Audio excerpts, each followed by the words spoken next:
Welcome to another edition of Against the Grain Sports Podcast, Uncut. And I'm your host, Jody Coleman, in the building. We're here with my man, Jarrell Soul on Sports Glenn, all the way from San Antonio, Texas. Man, how you doing, my guy? I'm doing good, brother. Long time no. It's been a while since we done one of these fantastic shows we do on the weekends. What's going on, brother? Tell me how life's been treating you up there in Ohio.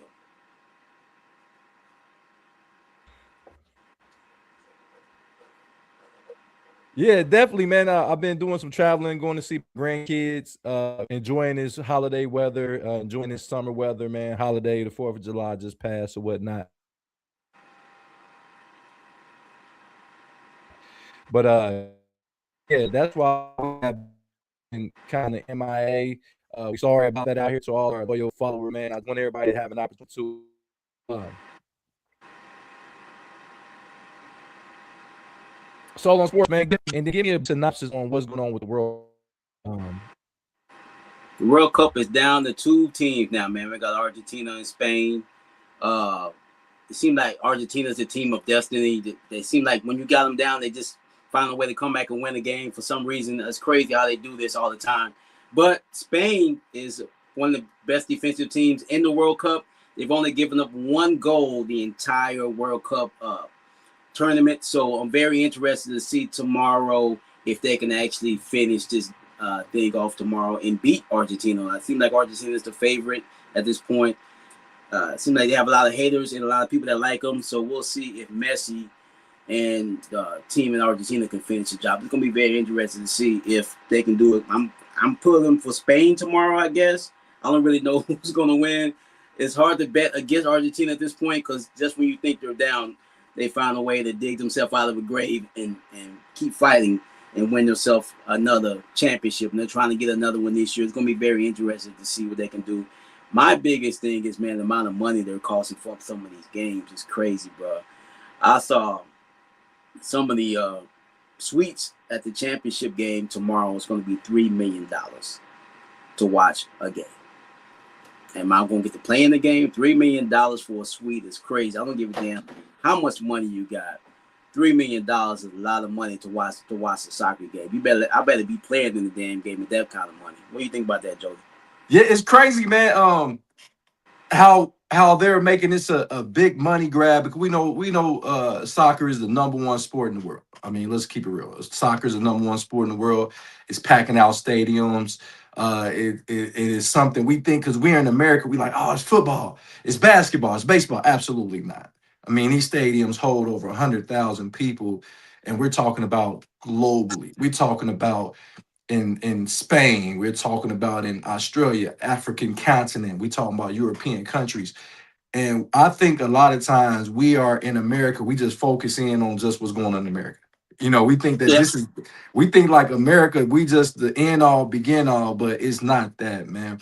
So I can understand why they're making it a money grab. I can understand that it's a lot of money to come see these athletes, some of the best athletes in the whole galaxy play, man. So I think a lot of it is worth the money in certain aspects. So we're gonna see who end up being the champion and the world champion. It's just been an exciting ride from start to finish, man. But We're going to see. but once again, we got my sis in the building, we got Asia in the building. Once again, this is Against the Grain Sports Podcast. I am Jody Combs, your host. We're here with my man Jarrell Soul on Sports Glenn, all the way from San Antonio, Texas, man.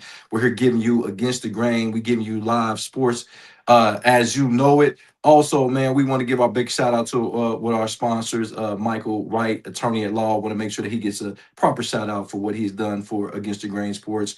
If you have any legal problems, any situations where you have legal advice that is needed or legal representation, you can call Mike at 937-222-7477. And that is Michael Wright, a sponsor of Against the Grain Sports. And more sponsors are to come. But man, we got a great sports weekend coming up. I know a lot of stuff ain't been going on. We had the home run derby, the All-Star game in the MLB, but we got a very controversial topic as seen. We have the top 100 NFL players, and we know that one of the players is misranked by far. And we'll get into that. We'll give our commentary on that. We'll talk about college football. talk about some of the best players coming into the season, Heisman guys, defensive players that you may have saw last year coming into this season, what kind of impact they'll make. And we cannot forget about Caitlin Clark in the WNBA dropping 45 and 10, the first WNBA player to do it ever. Caitlin Clark has been in the news for not for her athletic ability, but for her acting ability, some have said. So we'll talk a little bit about Caitlin Clark, and of course, where will LeBron James actually end up? He's dragging us through the mud. Like, bro, where are you gonna play, man? I mean, is that simple? So man, let's get right into our NFL portion, man. And we got the top 100 list out here, man. And on this top 100 list, so it's we already went over 100 to 78, and we already gave our opinions on that. So we're gonna go with the next set from 78. We're gonna go with 78 to 70. So at coming in at 78 is Josh Sweat from the Arizona Cardinals, defensive end. At 77, very surprising, quarterback for the Tampa Bay Buccaneers, Baker Mayfield at 77. Kind of scratching my head about that one. 76 is cornerback J.C. Horn from the Carolina Panthers, just signed a mega deal, one of the best cover corners in the league. At 75, we got Buda Baker. Once again, another Arizona Cardinal. How you got all these Arizona Cardinals on the list and y'all piss poor as an organization, but I'll leave that alone. At 74, we got Josh Jacobs, the running back for the Green Bay Packers. We don't know about his legal troubles. We'll know that. Let's leave that out the equation, and we'll talk about Josh Jacobs, the outstanding running back for the Green Bay Packers. At 73, we got Zach Allen, one of the better defensive ends for the Denver Broncos.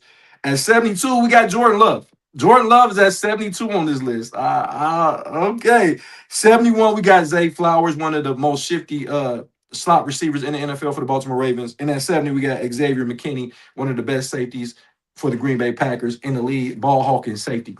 So on sports, man, let's talk about these top players that we just named from Yeah. 78 to 70, man. I want to focus in more on Baker Mayfield at 77, man. Talk to me about that. Well, he's in the underachieving conference. We all know that conference kind of like the air conditioning conference in college football. They seem like anybody can win that conference at this point. I think he's probably a little bit lower, Joey. I don't think he's very well liked in the league. I think he's one of those guys when he's your quarterback and the team you pull for, you like Baker. But it seems like Baker outside of his locker room and Tampa Bay fans or whatever team he's playing on, they don't pretty much care for Baker Mayfield. I think that might be his issue why he's a little bit lower on this list. Baker is a baller. I mean, you ain't got to like him. That dude can ball, man. He's a good quarterback. I think he's a little low on this list. I think he should be a little bit higher than this, but it is what it is. I don't like it, man. I'm not a huge Baker fan. I think he did what he had to do in the Cleveland Brown uniform, Yeah. of course. But for Tampa Bay, he's been nothing but their franchise quarterback down there in Tampa Bay. And I understand the division hasn't really produced great football, but we know that Baker Mayfield team have been battling tons of injuries. He's been keeping those guys together with fucking straw and string. You remember Mike Evans was out a large portion of it. Godwin had been out a large portion of the season. His offensive line had been nicked up, and Baker Mayfield has been the one constant person on that team, still giving you 25 plus touchdown passes, over 3,500 yards passing, and he lands at 77. I don't know, man. Once again you said this is a part of his peer. His peer group is so like you said, maybe he's not liked, but he's more likable now than he was in Cleveland, though. So, like, let's keep it. Is he more likable now than he was in Cleveland? No, I don't think so. I think people don't like Baker Mayfield. I don't think I don't think it. Maybe he should get more commercials like he used to when he's with Cleveland. Maybe he can move up on the list a little higher. Hey, once again, big shout out to my nephew Donald in the bank. Says last day I will be on. He said last day he should be seeing us on Monday because he's going to first shift. So congratulations to my nephew, man, Yes, working sir. hard, changing shifts and getting back to what we do. Like I said, we're gonna get back into our swing of things. So we're gonna get back into doing multiple 4 to 5 shows a week. Because guess what's right around the corner? NFL is about 3 weeks away, man. And we got to get back to giving the people what they're looking for, man. And plus, it's a lot of things on the table. And just keep praying for us out there, man, because we got some stuff going on. Man, I'm gonna tell you this, and I'm gonna leave it like that. I know I've been saying what's up and coming, but if we gotta stay patient, like the book of Job, he said, be patient, my son. It's coming. But yeah, other than that, man, talk to me about that list that I gave you. What's some other players on this list that those players I gave you, not anything else, that's surprising or they too low or too high or shouldn't be on the list? Talk to me about that. These Green Bay Packers, Love and Jacob mixed in with all these Arizona Cardinals, Joe. I agree with you. The Cardinals are a dumpster fire of an NFL organization. Now they're one of the executives got busted for cheating during the draft. I don't know if you heard about that yet, Jody. Have you heard about that? No. One of their executives was leaking draft picks to people. You know, you can bet on everything now. So if you tell people, Jody, that hey, we get ready to draft this certain player in the 4th round, and I put in a quick parlay. He got suspended, brother. He just got the Arizona Cardinals executive just got called for that, and he got called for actually laying bets on NFL and college football games. So yeah, there's more to come with that. I'm gonna do some more research on it, but I just found out about this late yesterday. So yeah, Arizona Cardinals. So, hold on. So you telling me this dude should be paid because all he gotta say is Arizona go fucking lose. Arizona, listen, man, we can talk about my Cleveland Browns all you want. That's cool. You can talk about the New York Jets. We know about those two organizations not being very good. But Arizona has been a shit show. So a shit show for a long fucking time. Did they have a Super Bowl run? Absolutely. They had a Super Bowl run with Kurt Warner. Great. Larry Fitzgerald, fantastic. Yeah. But when has the last time Arizona had been a threat since Kurt Warner has retired? Never. That's what I'm saying. Haven't really been a threat. You're right about. I agree with you 100%. That show has been terrible. They've been firing coaches and can't change defense coordinators like every other year. They're getting just as bad as the Jets are at this point, and they're in a really tough division. So I don't see them making any hay anytime soon. I don't. Last time they made the playoff, I think they had Kyler Murray. I think that was like six years ago. They made the playoffs in I think 2019 and 2018. Last time they made the playoffs, they lost that game. It was a poor showing. Before that, they had made the playoffs in umpteen amount of years. Even when they went to the Super Bowl the year with Kurt Warner, I think they only had 9 wins. Poor Jeremiah Love. He's gonna have to carry the rock probably 500 times there to get that thing going because they don't have anything else. They got Jacoby Brissett that's holding out for more money, a career 3rd-string quarterback. He's trying to get more money. I don't know what they're doing over there in Arizona. Yeah, it's crazy work, man. But nevertheless, man, I looked at the list too, man, and one of the quarterback things that came up, this is the issue that I have right here. We got Jordan Love. Jordan Love right now is at 72. This guy is one of the least. Yeah, Jordan Love is. Yeah, go ahead, Jordan. Oh, matter of fact, go ahead. Tell me about Jordan Love for just a second, so. Jordan Love is an underappreciated quarterback in the league. Jody's been praising this guy for some years. Now, I think he's a really good quarterback. I don't know why he's so low on this list. 72 seems low for bottom. Let's say bottom of the top tier quarterbacks. Jordan Love is right there, top 10 level quarterback. To have him at 72 seems low, considering the love that we show quarterbacks in the NFL. It seems like it should be higher than 72. Even Josh Jacobs, his running mate in the backfield with the Arizona Cardinals, they got him at 74. I think he should be higher than that, but we all know the NFL running back here disrespected on every single level. They expect him to do everything, but they never get the love. But Jordan Love, I said love twice, should be higher on this list than 72. I think he should be probably in the 50s. I guess you got to see how the rest of this list plays out. They did make the playoff last year. All that being said, I think he should be higher than 72. This is an interesting list, man. It's kind of difficult how they make these lists. There's some people going to be disrespected. Everyone's not going to make the list. 100 players. Do they go by the amount of votes just from his peers, or is it coaches involved in this? Is it media people, or is it just the players? I don't know, because I think Jordan Love should be ranked a lot higher than 72. He's not a top 5 quarterback, but I would definitely put him as a top 10 quarterback in the league right now. So all that being said, man, I guess everybody can't be high on the list. These guys, I'm pretty sure these players that think they should be higher than this are going to use this as motivation. Jordan Love, Josh Jacobs, these guys that's a little bit lower. You know Baker Mayfield's going. He plays with a chip on his shoulder. They got him in the 70s. He don't like this either. So one positive thing about this, the player that looks at this list, he goes, oh, they don't think I can get this done. They should use this motivation to get higher next year or put their teams back in the playoffs and hopefully make a playoff run. I mean, Trey Flowers at 71, that sounds about right. He's a good player, a good wide receiver, not elite level wide receiver. He's let down Lamar Jackson in clutch moments from time to time. So we'll get into Lamar Jackson here pretty soon because we know where he is on the list, and I don't like that number at all. I thought Lamar Jackson was very well liked in the league. For him to be the number he is, I think that's very disrespectful. But we'll see, man. The list is what it is. This is something to talk about before the season gets started. So good talking points. I like certain these players on the list, but I do think that Jordan Love should be higher than 72. Actually, yeah, absolutely. I do apologize for that, but yeah, the Jordan Love situation I think is the most disrespected player in the league right now. Man, this guy has been to the playoffs almost every year he's been in the league. He's a guy that team has won double-digit games in a very difficult division, and I think this guy is misunderstood. I mean, he hasn't had a number one wide receiver. He had a lot of injuries. Michael Parsons goes out. They have one of the worst defenses in the league after he goes out, but they still have an opportunity to go to the league, go to the playoffs. On top of that, he went out one of those games against the Bears that they had the opportunity to win and could have won the division if he wouldn't have got hurt in those games against the Bears. But I know you spoke briefly on some other ones, so I'm gonna go a little bit going. This is what we really want to get to in this second part, and I'm gonna go from 69 to 61. Can I do that? So Yes, sir. okay, at 69, we got Lamar Jackson. We got Lamar Jackson coming in at number 69. Lamar, and we gonna definitely put a pin in that. Please put it. We're gonna come right back to that. 68, you got Cortland Sutton. Cortland Sutton, the number one receiver for the Denver Broncos. 67, we got Jordan Brooks, the tackling machine for the Miami Dolphins. He was a tackling machine for the Seattle Seahawks. This guy has been a phenomenal defensive player that nobody talks about. At 66, you got Drake London, the outstanding receiver, just signed a mega deal with the Atlanta Falcons.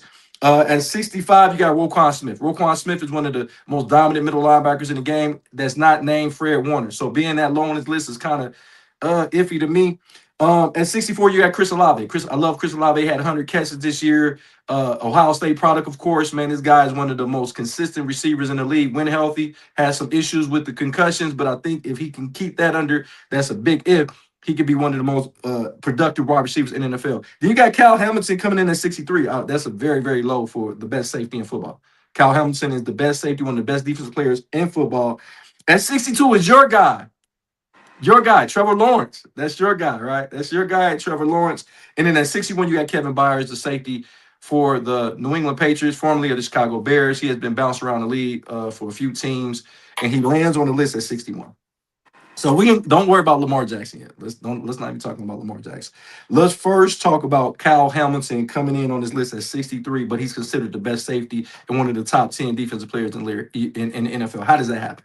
I don't understand it, Joey. I do believe, like you said, I think he's the best safety in the league. Eat for my money easily. I don't. I think the guy from the Chargers might be up there too, but he misses a lot of games. So for my money, Kyle Hamilton is the best safety in this league, and why he's this low on the list, I don't understand it. Uh, I don't get. I don't know how they're voting. Is it just players that vote for this shit, or is it I coaches think it also? is. I want to say don't quote me on this one because every year we they've been doing this for like 10 years I think now, and they said it's the players. So it's like it's a likability. And the reason why I got a problem with this, so if it's just the players, some of these dudes is hitting other dudes' chicks, man. Like I'm kick the game. The show the game is real. So the show the game is real. Ballers is real. That shit real. So if you up here knocking off one of them, and we seen it with the Philadelphia Eagles and AJ Brown and what's the other guy, Reddick. So that could come. It's guys that play, they gamble in the locker room. And we seen it with Geno Smith getting his jaw broke some years ago with Yeah. the Jets because he owed some money because you gambling. You know, you got people that crack on people. You got people that just don't fucking like you. So how are we letting our peers vote if they're going to? It seems like they're extremely biased when they come to this list. So Well, Joey, I don't know if it's a perfect way to come up with a list. If we took the players out of it, let's say they just did media. Let's just say me and you and other people in the media get to vote on these players. And we would be just pick a player because what they do on the field. But it might be a media guy say, you know what? He didn't give me an interview when I asked for it. So I'm not going to put this son bitch on the list. So is there a perfect way to make a list? I would say probably not. I think what you have to do is you have to get the players' input, of course. You got to get the coaches' input, of course, and you can get the media's input, of course. I think you put all those things together and you have a voting system and you put it into AI and then you let the AI generate it because the AI is going to be non-biased. Remember, I told you I feel like the AI should be the one picking MVPs because you letting the human person pick MVPs, and we're gonna talk about that in just a second. We got a lot to talk about in this show. I just listen, man. It's a lot of dudes that don't like dudes because, like I said, they was college rivals. Maybe that guy took his position. Maybe that nigga took his girl, bruh. Yeah. Like for real, on some real shit. You know what I'm saying? Like maybe you thought this guy got drafted higher than you. I don't like you. Remember when Randy Moss was pissed off with the Dallas Cowboys? They didn't draft him and he torched the Cowboys. We seen that epic day, 3 catches, 3 touchdowns, and they were all over like 60 or 70 yards. So I think it's no perfect way to do the list, but this is bullshit. So this It is is, at no, this point bullshit. just like your guy Baker Mayfield, how he's low on the list. It might be some Longhorns that say, "Man, fuck Baker. He went to Oklahoma and they kicked our ass in the Red River robbery. I'm not voting for this some bitch." You know what I mean? That type of stuff goes on, like you were just saying. That was another example of that stuff that goes on in sports. So Baker Mayfield, the same dude that came to the shoe in Columbus and planted his fucking flag after beating us 31-16. And at Ohio State, nobody has forgiven that guy Nope. for doing because you don't get a chance to play him again. Like he remember the first year we beat Oklahoma, we beat Oklahoma, being Ohio State, beat Oklahoma in Norman, and then they came the next year and beat us in the shoe. And he planted his fucking flag, and it's not even a rivalry game, but we never going to get a chance to play him again. Michigan, we played Michigan. If they plant their flag, fuck it, we gonna come plant our flag and they shit. Yeah. But we not gonna be able to do that. So that comes into the equation. Another person on this list, Drake London, the wide receiver from Atlanta. We see that he's been battling with quarterbacks. Does that matter who's your quarterback if your productivity is high or low? And does that mean that you can make this list or not make this list up? Drake London is a very consistent. He reminds me of maybe because they're both light skinned. He reminds me of a young Mike Evans. Tell me, he's very solid wide receiver, not flashy, not do all these certain, not sexy, but he gets the job done. And he's probably low on this list for that reason. I can see Drake London being in the league for a really long time, putting up Hall of Fame type numbers, but never really getting the love that he should. But he's a very good wide receiver. My problem with Drake London, like you are spot on when you give him the Mike Evans comparison. He has the same body style as Mike Evans. He has the same catch radius as Mike Evans.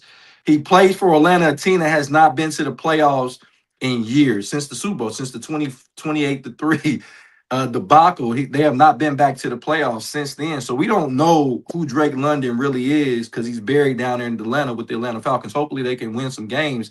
And they went and got all these quarterbacks. They got a million quarterbacks on the roster. Let's see if it works. But I got another player on here. This is your guy. Trevor Lawrence is 62 on this list.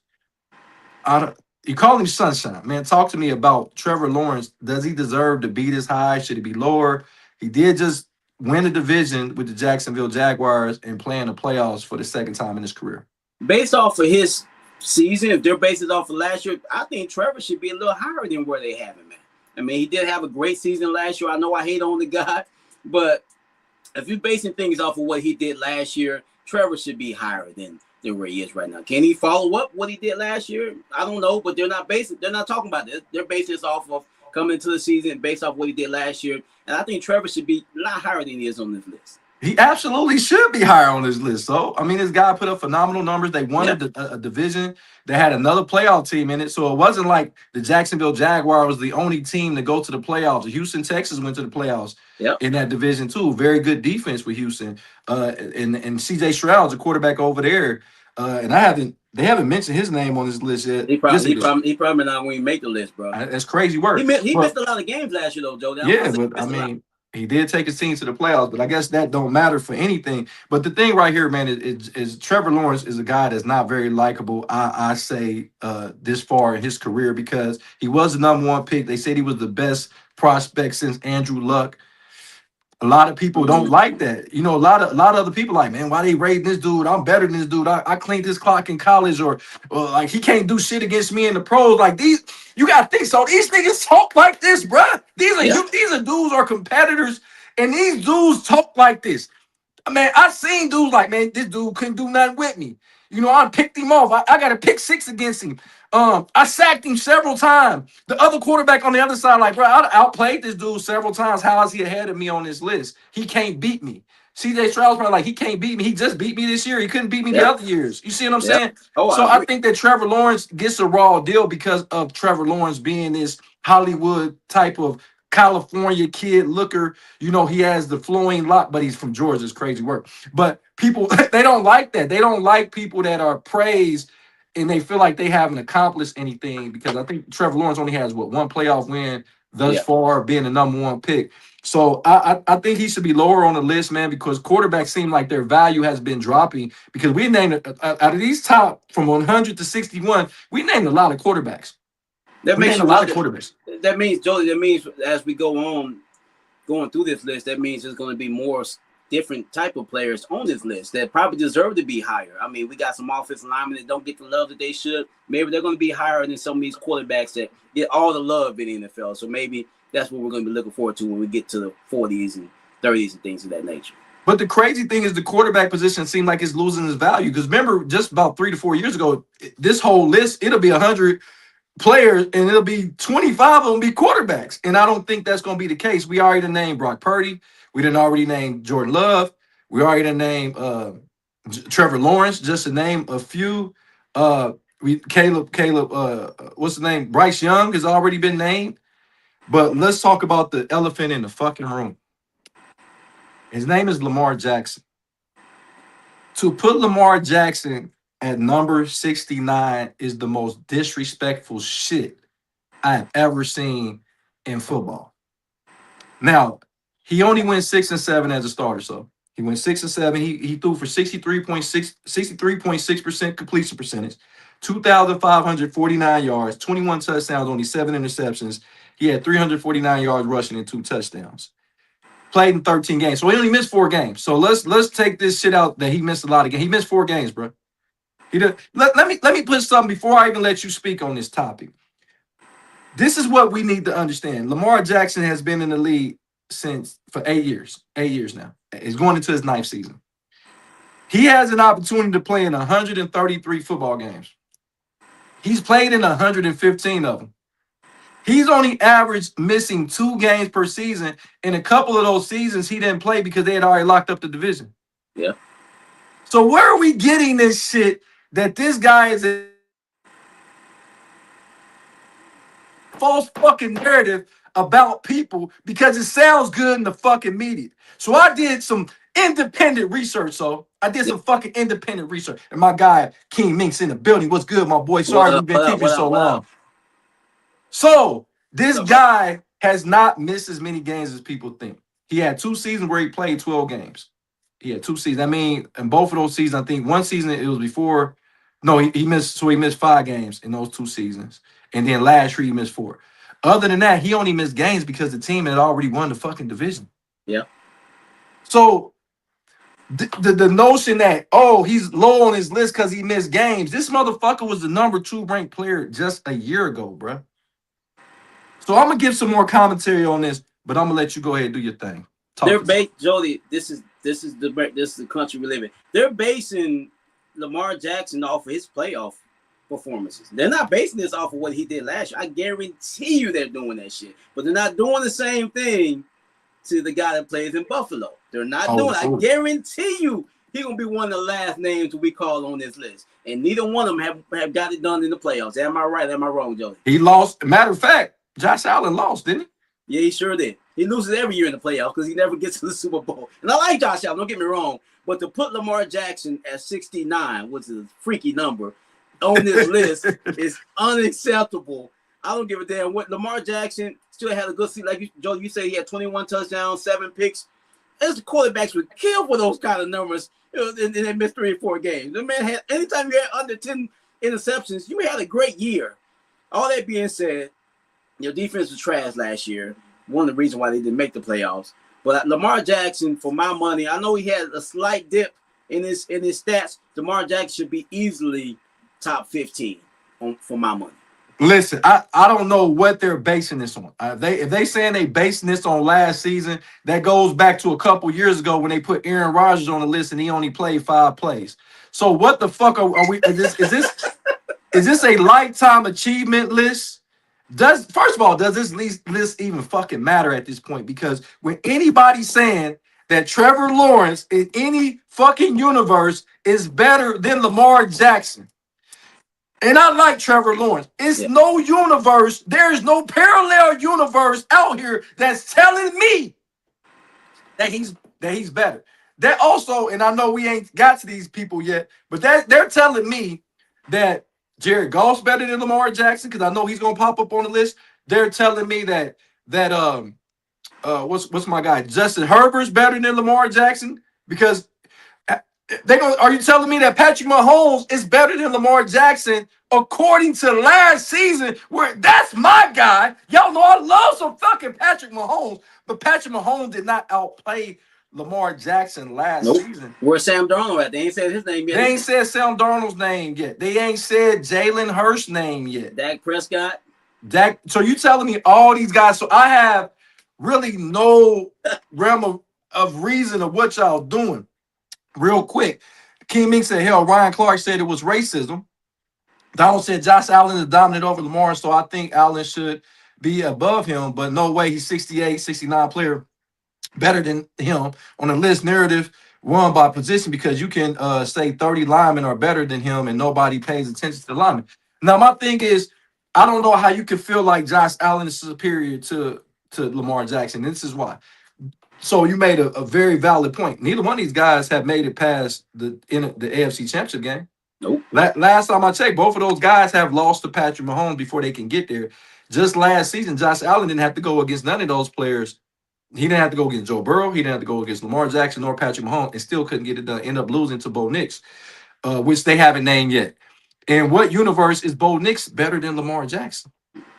In what universe? I guess this universe, I guess. In what universe is Drake May better than Lamar Jackson? But Drake May was in the MVP voting for the most of the year. I get that. Lamar Jackson already got 2 of them, and now you're gonna say, but you're gonna say, well, Jody, is it? That's what I'm saying. Is it this year? Is it just this year that passed? I think so. But it can't be so because we just seen Aaron Rodgers play 5 fucking snaps. It was 92 on the top 100 list. So you can't tell me that he was 92nd best player and he played 5 fucking snaps or 1 series with the New York Jets a couple years ago. Yeah, I agree. I mean, I don't understand it. I really don't. And hold on, Aaron Rodgers' name ain't been called. And I are you telling me Aaron Rodgers is better than Lamar Jackson and Trevor Lawrence? If Aaron Rodgers is on this list, and then if he's not on this list, I got a problem because he's better than Bryce Young. Yeah. You see what I'm saying? Like, you can't have it fucking both ways, and that's my issue. So you can't tell me that Lamar Jackson has fell off this much. And let's make it clear. You said the defense let him down. Maybe he did. But last time I checked, Lamar Jackson put him in field goal range, and the field goal kicker missed a routine field goal that Justin Tucker. You should have left the freaky man. Should have kept the freaky man. Let the freaky man kick.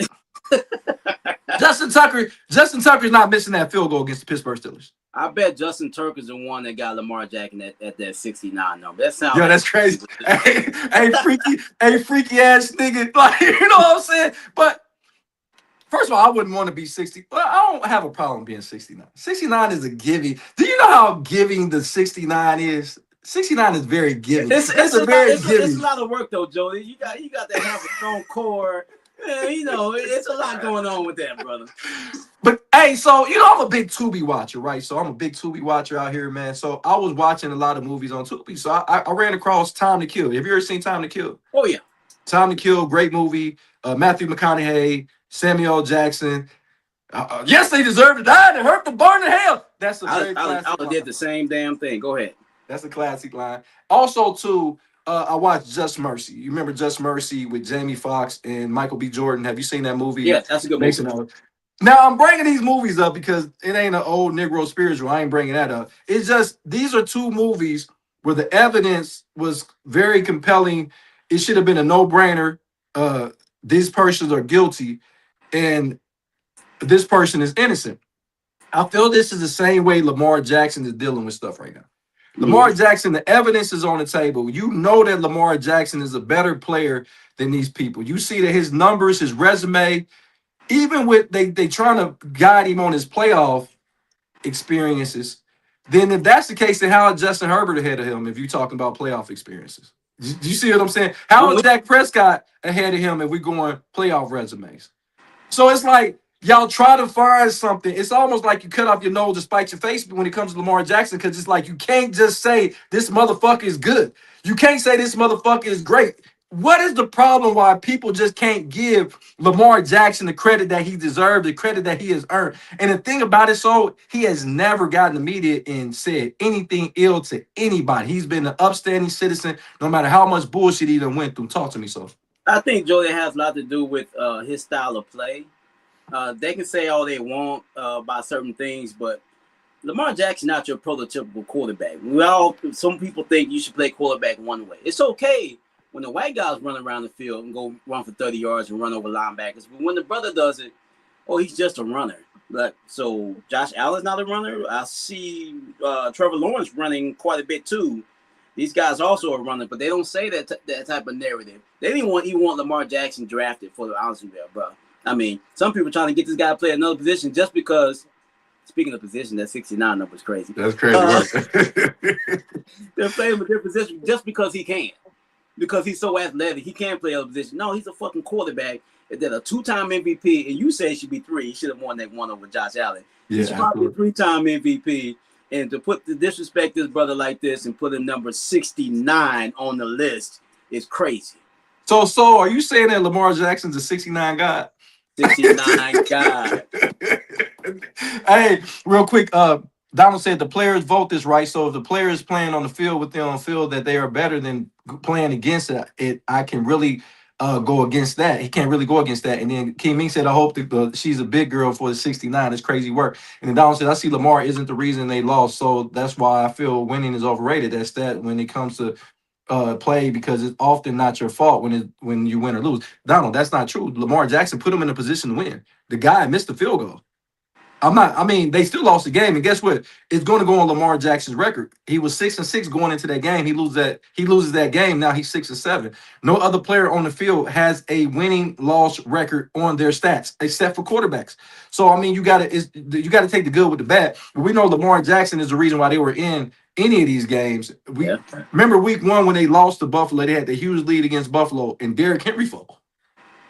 Lamar Jackson didn't fumble. Derrick Henry fumbled. We talk about his playoff woes. What about when Zay Flowers against the Kansas City Chiefs was going into the end zone? He fumbles at the goal line. Yep. What about when Andrews misses the 2-point conversion that could have took the lead or tied the game up? So these are the things that I'm talking about. I'm not saying that it is not Lamar Jackson's fault, because it all is going to fall on the quarterback's shoulders, and you make enough money that it should fall on your fucking shoulders. Always. But to say that he's 68 players better, and we're probably on his list, probably another 10 or 12 quarterbacks is better than him, is crazy asinine, because we're about to go right into this next segment. And hold on real quick. And then you got Roquan Smith and Cal Hamilton over. You're saying that he's not even the best Raven. I don't get it, bro. Hold on. You're saying hold on. So you're saying he's not even the best Raven? Nope. I'm hoping Lamar uses this motivation, man. Hopefully, when the new head coach, he said, you know what? I'm going to use this. I'm going to use this, and with Kyle Hamilton numbers, they should be a lot higher. First thing, if I was his offensive teammates, I would show up first day of training camp with 69 jersey on, just to say, hey, look, man, this is how I disrespect you, bro. We got to get your numbers up. He is 69 God. They said he dropped 67 spots. Wow. He went from number 2 to 69. That right there within itself is so embarrassing as a league. We would never see a Tom Brady fall. Even when Peyton Manning hurt his shoulder or neck and he won the Super Bowl, he still was not disrespected like this. Aaron Rodgers was not disrespected and only played one series for the New York Jets. He wasn't disrespected. You hear the common denominator, Jody? You hear the common denominator? I'm ready. Give me the top. Give me. It is what it is. You can look at what I'm just saying. These, like I said, Lamar Jackson is not your prototypical quarterback. He plays the quarterback position different than other players. So he's going to be treated differently. I'm not saying it's right, but yes, it is. When people look at Peyton Manning, they look at Tom Brady. That's what a quarterback should look like. No, that's how they play the quarterback position because they can't fucking run. If they could, they would. So Lamar Jackson do things they can't do. That's why he don't get the love he should. Hey, Tasha in the building. She What said, up? What up, what's up Tasha? to sis up in the building? She said 69 is a good number in her opinion. And her opinion matters because she got a lot of boneless cookies over there. Are they warm, Tasha? Are they warm? Are the boneless cookies warm? I just want to know. Donald said right, so I can't blame Lamar for the loss when they put you in that position to win. I don't blame losing or winning on a player, man. Lamar is getting put a lot of positions on this. Yo, Donald, look, I ain't put that man in no position. They already got him at the 69 position. I'm not gonna put no man in no other positions. That's crazy work. That is crazy work, man. But we're talking about positions. Let's continue with that. So we got the top. Now ESPN came up with their. So ESPN is different from the top 100 because the top 100 players is the NFL network type of thing. So right, so these are two different networks, two different entities, two different opinions. Like I said, the players have voting on the top 100 players. I think that's the case. But this list is a little different because this is ESPN's top 10. So you ready? I'm listening.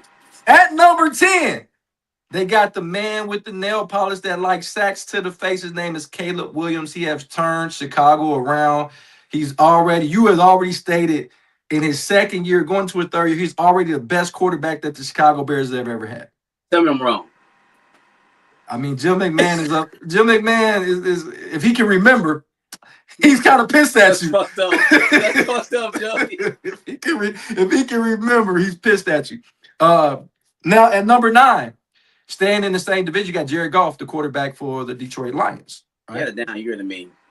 He still put up great numbers. They just didn't make the playoffs. Once again, they didn't make the playoffs. The defense didn't stand up like it was supposed to. They had a lot of injuries, and now they're going to be missing so many pieces and components in that defense. At number 8, you got Drake May. Was in the MVP. I think he came in second in the MVP, if I'm not mistaken. Yeah. Super Bowl quarterback, lost in the Super Bowl to the Seattle Seahawks. Had a fucking piss poor playoff. He had a fucking awful playoff. So I don't want to hear nobody talk about how bad somebody played in the playoffs when that motherfucker played worse. Only player that played worse in the playoffs was fucking CJ Stroud. And he almost lost that game, and CJ Stroud was trying to give him the game. At 7, got Justin Herbert, man. So Justin Herbert is the 7th best quarterback in the NFL according to ESPN. We're going to get to that. At 6, we got the much maligned Dak Prescott. Dak Prescott put up MVP caliber numbers, but he did not get his team to the playoffs. He didn't get his team to the playoffs, but yet he's the number 6 quarterback on this list. And this is the amazing thing. So even ESPN agrees with what we're saying. They got Lamar Jackson at the 5th best quarterback in the league. They got him at number 5, so got him at number 5. But they got them as number 69 best player. Of course, we're not going by positions, but whatever. At number 4, they got Joe Burrow.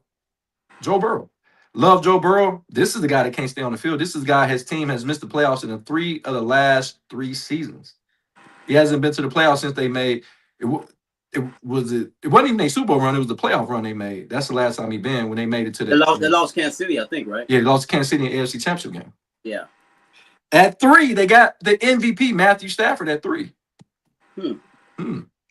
At 2, they still got my son Patrick Mahomes at 2. Interesting. That's very interesting. I love Patrick Mahomes, but not going into the season. I feel like he has to be healthy. But we know he's a machine. We'll see. And of course, at number 1, everybody got Josh Allen's favorite. The favorite son, Josh Allen. And the thing about Josh Allen being number 1 is I feel like they forcing Josh Allen on us. And my thing is Josh Allen is a very likable guy. Like, he married a beautiful woman.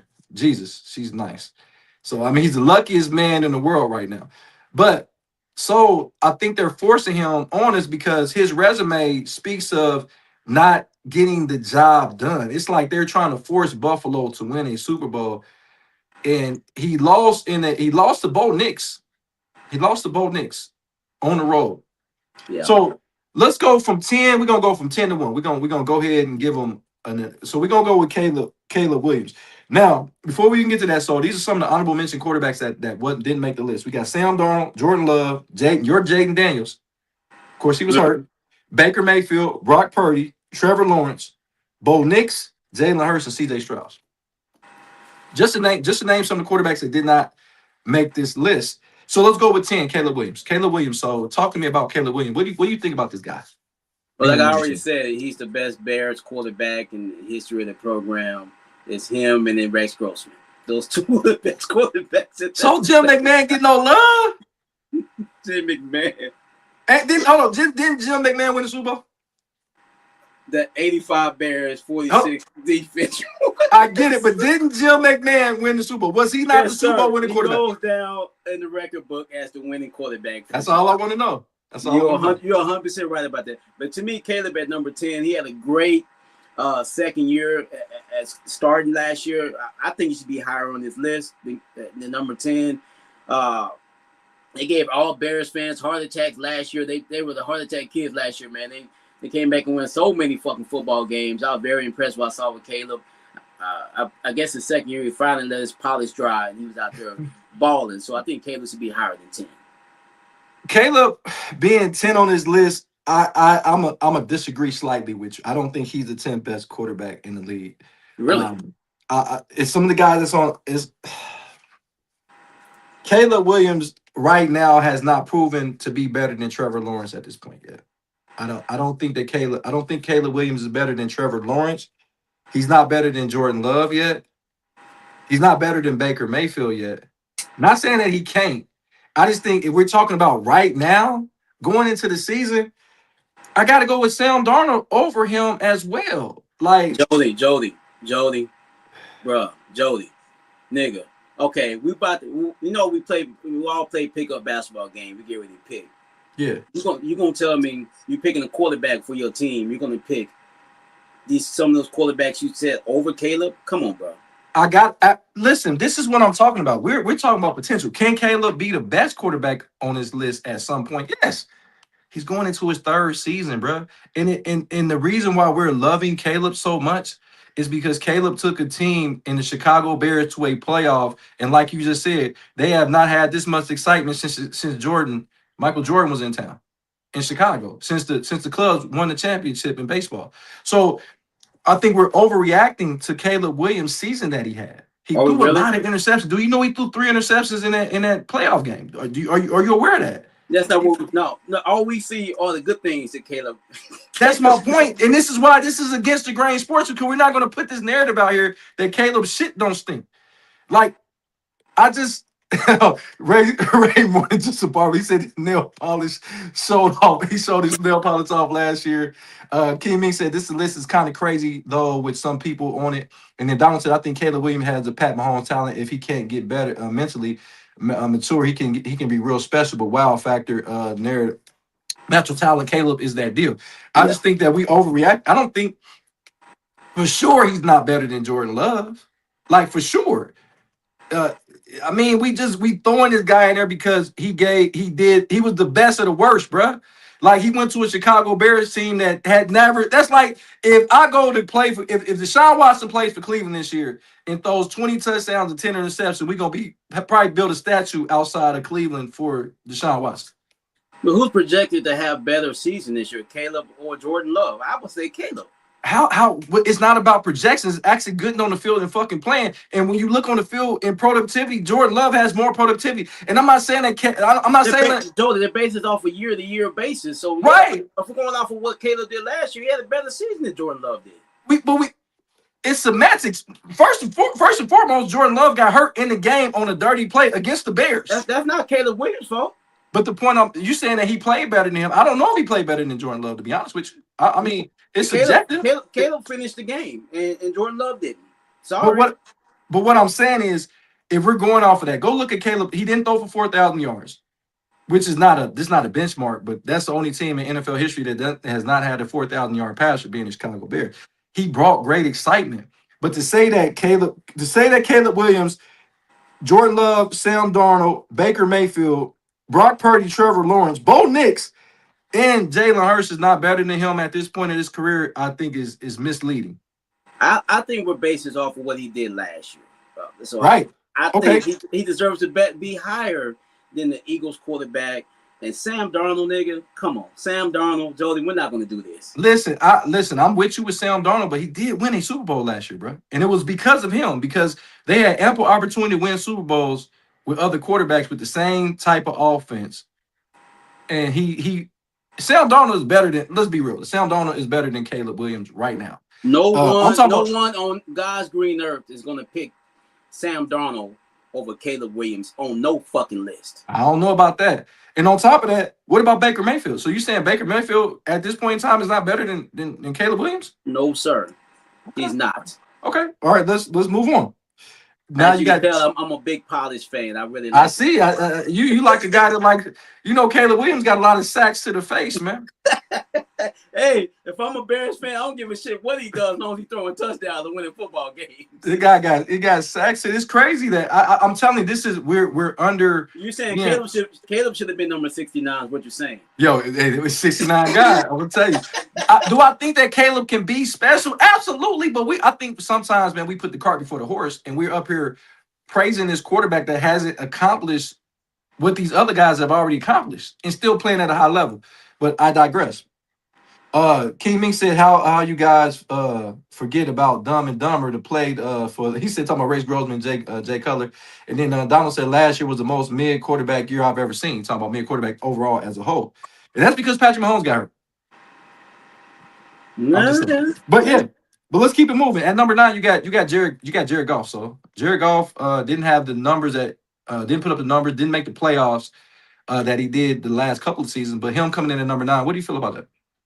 They struggled a little bit last year, Jody, because I think when they lost their offensive coordinator that's actually in the same division, he's the Bears head coach now, that offense didn't click the same as it did in years past. And that offensive line was not holding up. Seemed like they were out of sync a lot. When your offensive line ain't holding up, you're just going to struggle. But I think Jared Goff is a good quarterback. I just don't think he should be above Caleb right now. I'm a big fan. I don't think he's top 10. He's starting to become mid to me.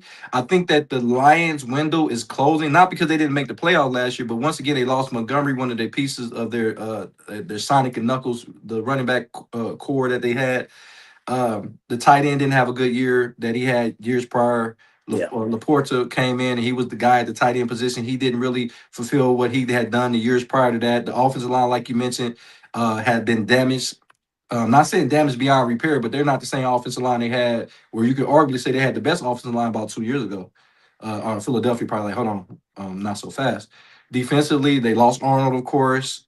Brian Branch didn't play a lot. He was out in and out of the lineup a lot, and the safety Joseph was out of the lineup. But man, I think that him being at 9, I would pick some other quarterbacks. Like I said, I would go Trevor Lawrence at this point in time, Jordan Love again, Sam Darnold again, Bo Nix.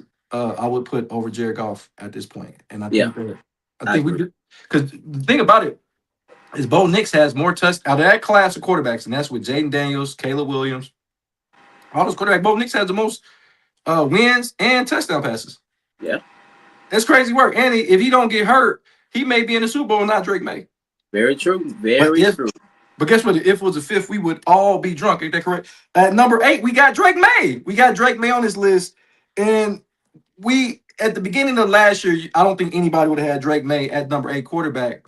I don't necessarily think Drake May is number 8 quarterback in the NFL. Soul, talk to me about that. I had him on my fantasy team last year, though. He was my 3rd string quarterback, and they had to start him for about 4 weeks, and he actually played decent for me. I just don't think he's that good of a quarterback. I think that the New England Patriots had a good season last year, but like you said, in that playoff run, he got lucky in a lot of those games. He probably should have lost the first fucking playoff game. I'm trying to think who they played first in the first round. They had a bye. They had a bye in the first round because they had a. Did they have a bye? I think they did. Not many teams get byes now in the playoffs. Yeah, they was the only team that had a bye. They had the best record in the AFC because remember Denver played their first game against Buffalo. Remember. So they only played 2 games. You sure? Because they won the AFC championship game was. You know what? No, you're right. You're right. New England played. Who did New England play in the first round then?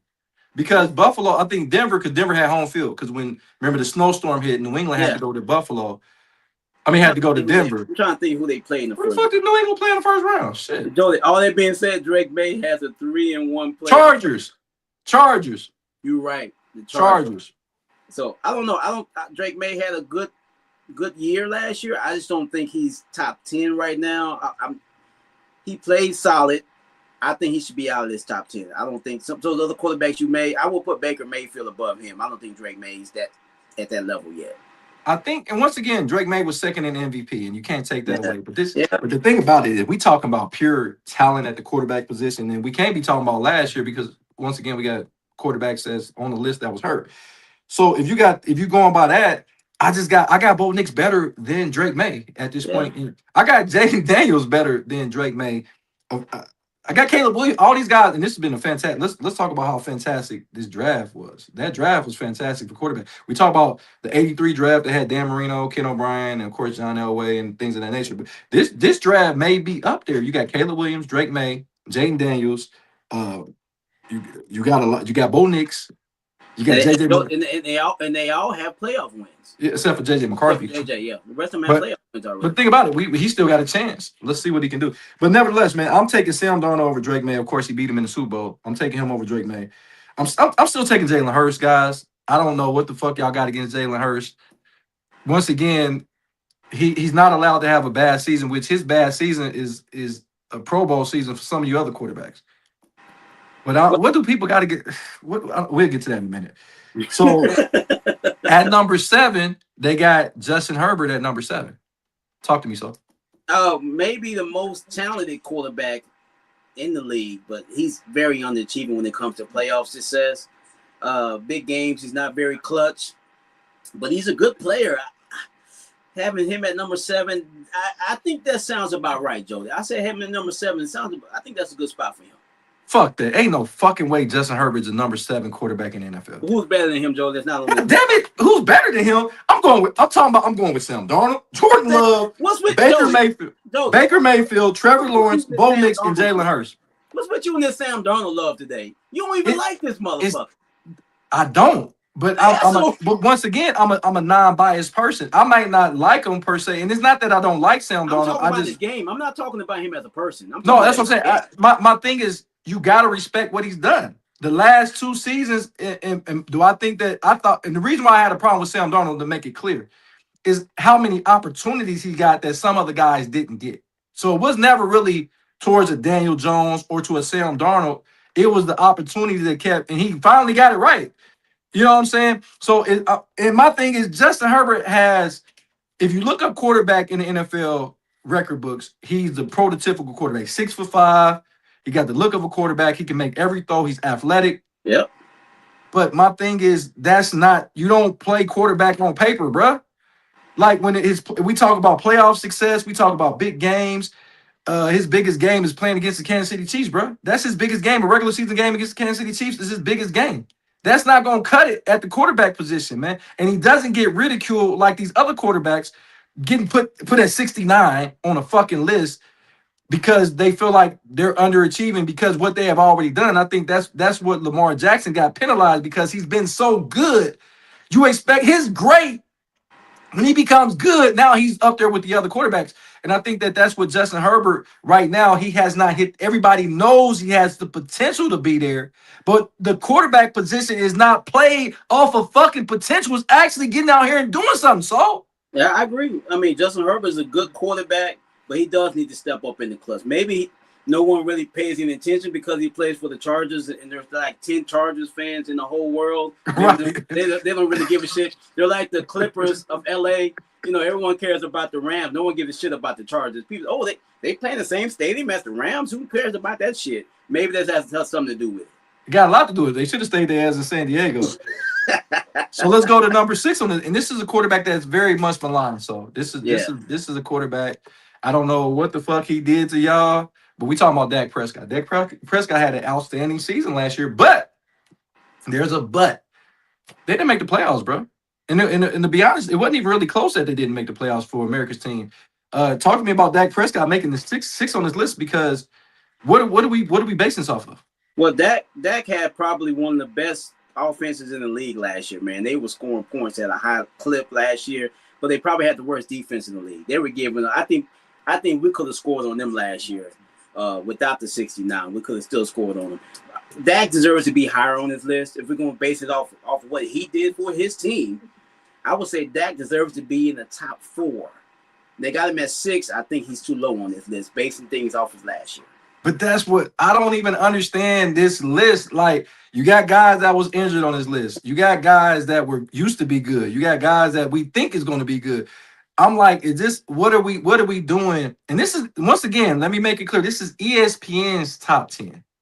So this is all the smart guys. They got all the technology. They can watch every game. They got people to go watch these games in person, interview these people, and this is the list that they came up with. And I'm very disappointed yet again with ESPN. And in no disrespect, I think they're great over there. But goddamn, like, what are we going off of? Dak Prescott 6 on this list, and you didn't even take your team to the playoff. And you got the Super Bowl winning quarterback here. You got Baker Mayfield that I think is equal to Dak Prescott at this point. You got Brock Purdy sitting over here who won a playoff game. You got Trevor Lawrence, who won 12 games. You got Bo Nix, that if he doesn't get hurt, he's probably in the Super Bowl. You got Jalen Hurts, that actually won the Super Bowl. And we ain't even talking about CJ Stroud, even because he had a piss poor playoff. Uh, I don't know, man, because I don't even know. I don't know if Dak Prescott's the best quarterback in Texas. Who's better? CJ Stroud. CJ Stroud's not better than Dak Prescott. How many playoff wins CJ Stroud got? Bro, He got more playoff wins. He been in the league for what? Jody. Going on in 4 years. Hold on. He been in the league. CJ Stroud been in the league 4 years and got more playoff wins than Dak Prescott going into his 10th year. I'm with you. I know Dak struggles in the playoffs, or the whole Cowboys organization has not done no winning since Tupac and Biggie was alive. I know all of that. But all that being said, you cannot say Dak Prescott is not a top-tier quarterback the last couple of years in this league. CJ Stroud, not so much. I like CJ. I'm not saying that Dak is not one of the top-tier quarterbacks, but I think that putting him at 6 is a little bit premature to put him at 6 when he hasn't even won. He didn't even take his team to the playoffs. That should be one of the prereqs. Everybody, I'm a numbers guy. It got to be one of the prereqs to getting, if your team made the playoffs or not. How the fuck is you on a list and you can't even take your team to the playoffs? You're not even the best quarterback on the field.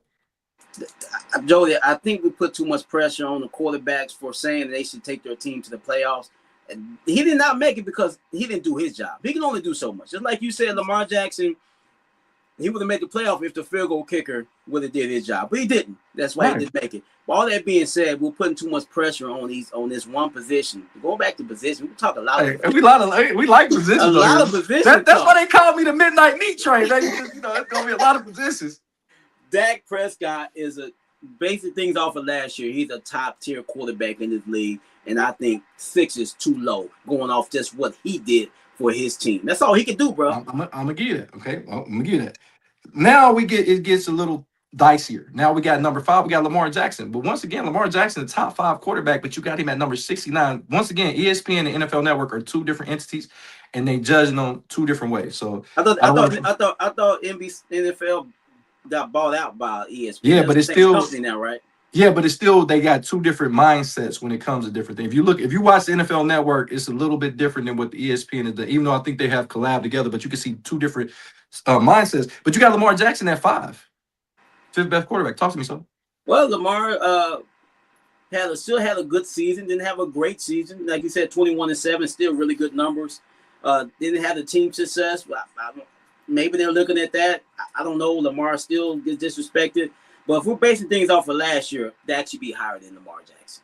If we're basing things just off of what they did last year, I would say Dak Prescott should be higher than Lamar Jackson on this list. But I once again, I don't know what they basing it off of. That's the problem. I don't know what you're basing it, because once again, Lamar Jackson did miss 4 games last year. I don't think Dak Prescott missed any. I think he played every game. So you got Lamar Jackson was a field goal away from going to the playoffs yet again. He may play Lamar Jackson. You got a game plan for Lamar Jackson more than any other quarterback in the league. Maybe upset even more than Josh Allen, because you got to account for his legs. So you know that Lamar Jackson can rush for 150 yards on you as well as throw for 350 yards on you. So I think that Lamar Jackson being 5th on his list, I think he should be slightly higher, because I'm like, yeah, he came off injury, but there's some other guys on his list that was injured and they didn't move on his list. So I think Lamar Jackson being the 5th best quarterback, I think he's I still think he's a top 3 quarterback in this league. I still think he's top 3, top 4. I think if he was 4, I would understand. But let's move on. Let's talk about number 4. Number 4 is Joe Burrow. Joe Burrow. Everybody knows if he's healthy, could potentially be the best quarterback in the NFL. But guess what? That's a very big if. When you played in 6 seasons and 3 of them you had missed more than 5 to 7 games in those 3 seasons, and your team has not made the playoffs in 3 seasons, and in your second just 2 years ago, you played all 17 games and you still didn't make the playoffs. Once again, they're gonna say the defense was bad, and that may have been true. But what do you think about Joe Burrow being fourth on this list? I agree with everything you just said, Jody. I think Joe Burrow, like you said, when healthy, which is the biggest if in the league for this guy. He's potentially the best quarterback in the league, but he just cannot stay healthy. He missed games last year as well. To have him this high on the list, I, I'm sorry, I can't put him that high right now. Going into this season, I have to put Dak above him. But like you said, I don't know what they're basing this off of. I don't know if they're basing it off potential. Uh, I don't know. I would say right now, I would say Joe Burrow should be lower than 4. Now, I will put Lamar and Dak over Joe Burrow right now, basing off of last year.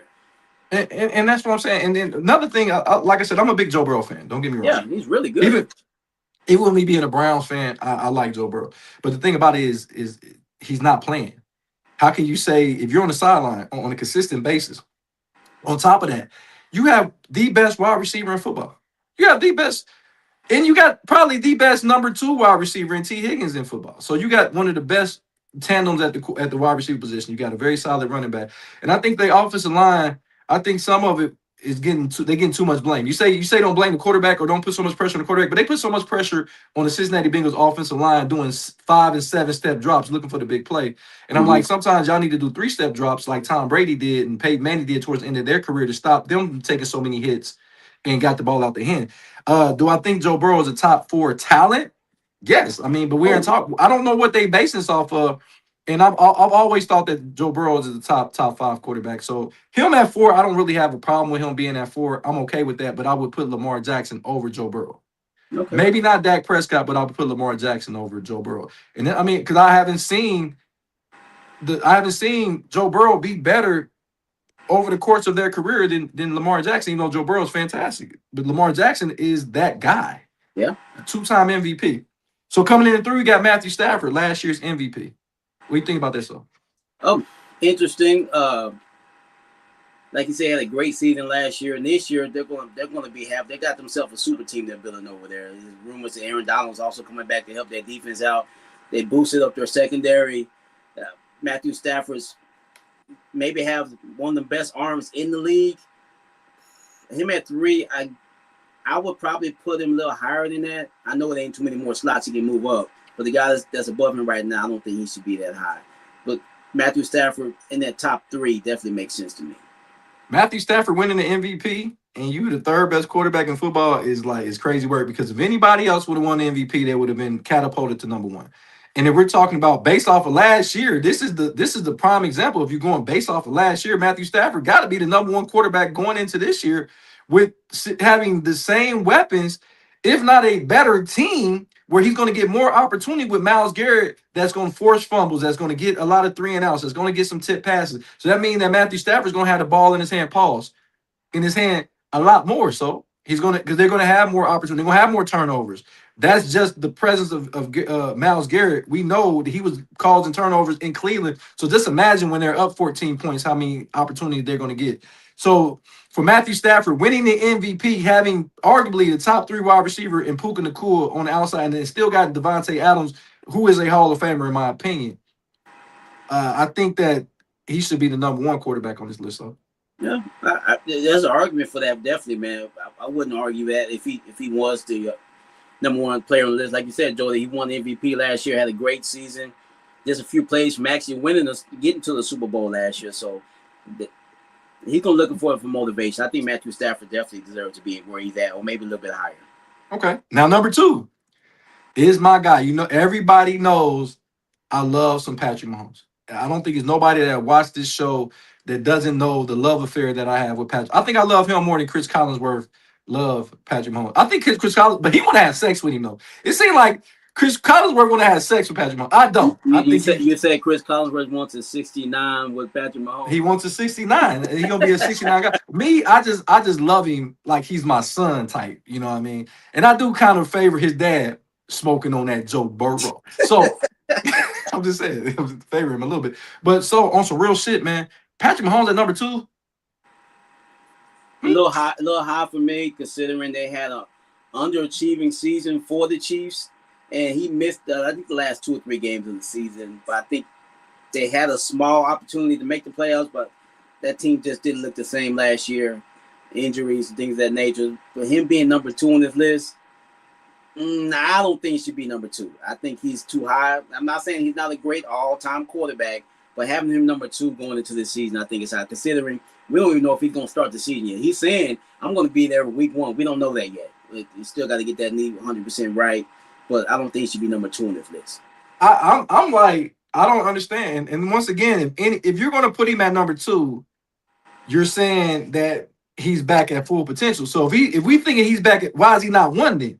If we're saying that, because we know Patrick Mahomes at full strength is the best player in football, not just the best quarterback. He's one of the, to me, I think he's the best all-time quarterback that I've ever seen. So if we're saying that, so he should be number 1. If we're going about coming into this season, no, he's not even top 5 coming into this season. I would drop him to like 7. I would say there's 6 other quarterbacks that I would put ahead of him going into the season because of what you just said. We don't even know if you're going to be ready. You have not even tested your knee, but we do know when Tom Brady hurt his knee. Remember that those years he came back, and I think he had an MVP season when he came back. I think that's when they end up acquiring. They ended up winning the Super Bowl after that. A couple years after he came back from Tom Brady's knee injury. And I'm not saying that Tom Brady and Patrick Mahomes are the same person, but if we're saying that he's coming back full strength, then why didn't you put him at 1? And if you're not going to put him at 1, and we're doing it according to coming into the season, you got to put him at 7. So no, I don't agree. Once again, I don't agree with ESPN and ranking Patrick Mahomes number 2, depending on how they're ranking this thing. You see what I'm saying? So like, how are you ranking this thing? Because I don't get it. It don't make, to me, it doesn't make a lot of sense because, like I just said, if you're gonna say that he's coming back at full strength, then he's number 1. There's nobody better. But that's not the case. He's coming back. We have some uncertainty about his knee because he's human, even though we don't think he's human. He's human. So I think that him being at number 2 is either he's number 1 because he came back at 100%, or he falls at 7 on this list. Yeah. But last but not least, we got the golden boy. We got Josh Allen at number 1. Josh Allen didn't win the MVP last year, did he? No, he didn't. Hold on. Did he win the Super Bowl last year? He never played the Super Bowl. Never played. Did he win the AFC Championship game last year? No. Did he didn't win? Did he play in it? Did he play in the AFC Championship game last year? No, he lost to Bo Nix. He lost to Bo Nix. Yeah. That's not even a top 10 quarterback. Is that correct? No, right. So it's not even. He barely beat Trevor Lawrence, but Trevor Lawrence is a top 10 quarterback.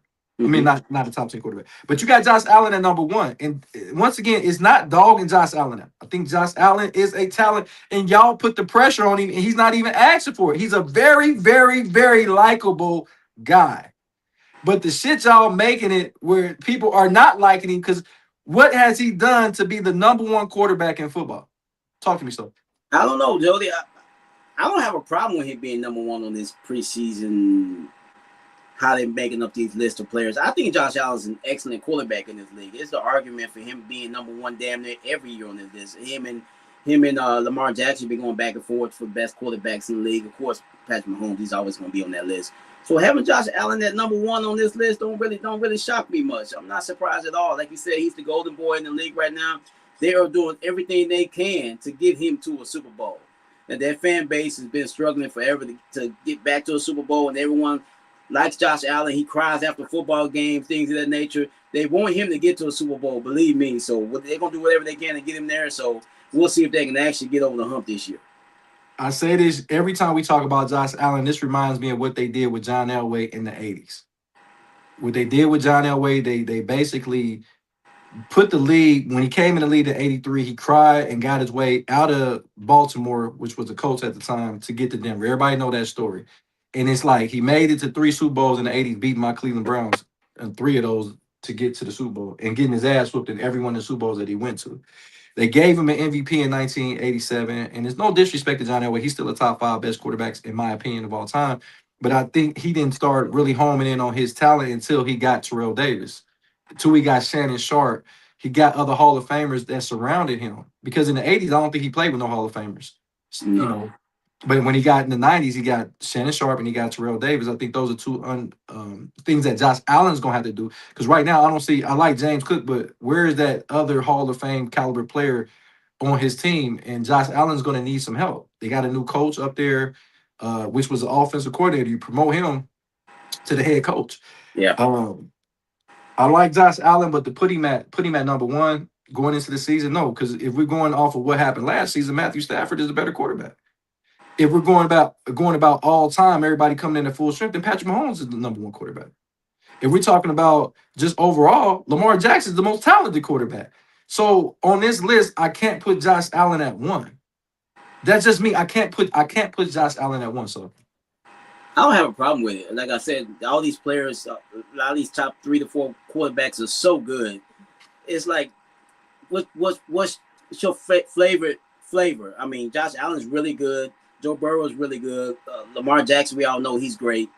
Matthew Stafford had a great season last year. There's no argument for me out of putting these guys, either one of these guys at number one. I wouldn't get no real argument out of me. If they had put somebody like Justin Herbert at number one, then I'd have a problem with that. But Josh Allen being number one or Lamar being number one, none of that stuff would shock me, really. but I just don't like if you have a conglomerate like ESPN that has all the data at your fingertips.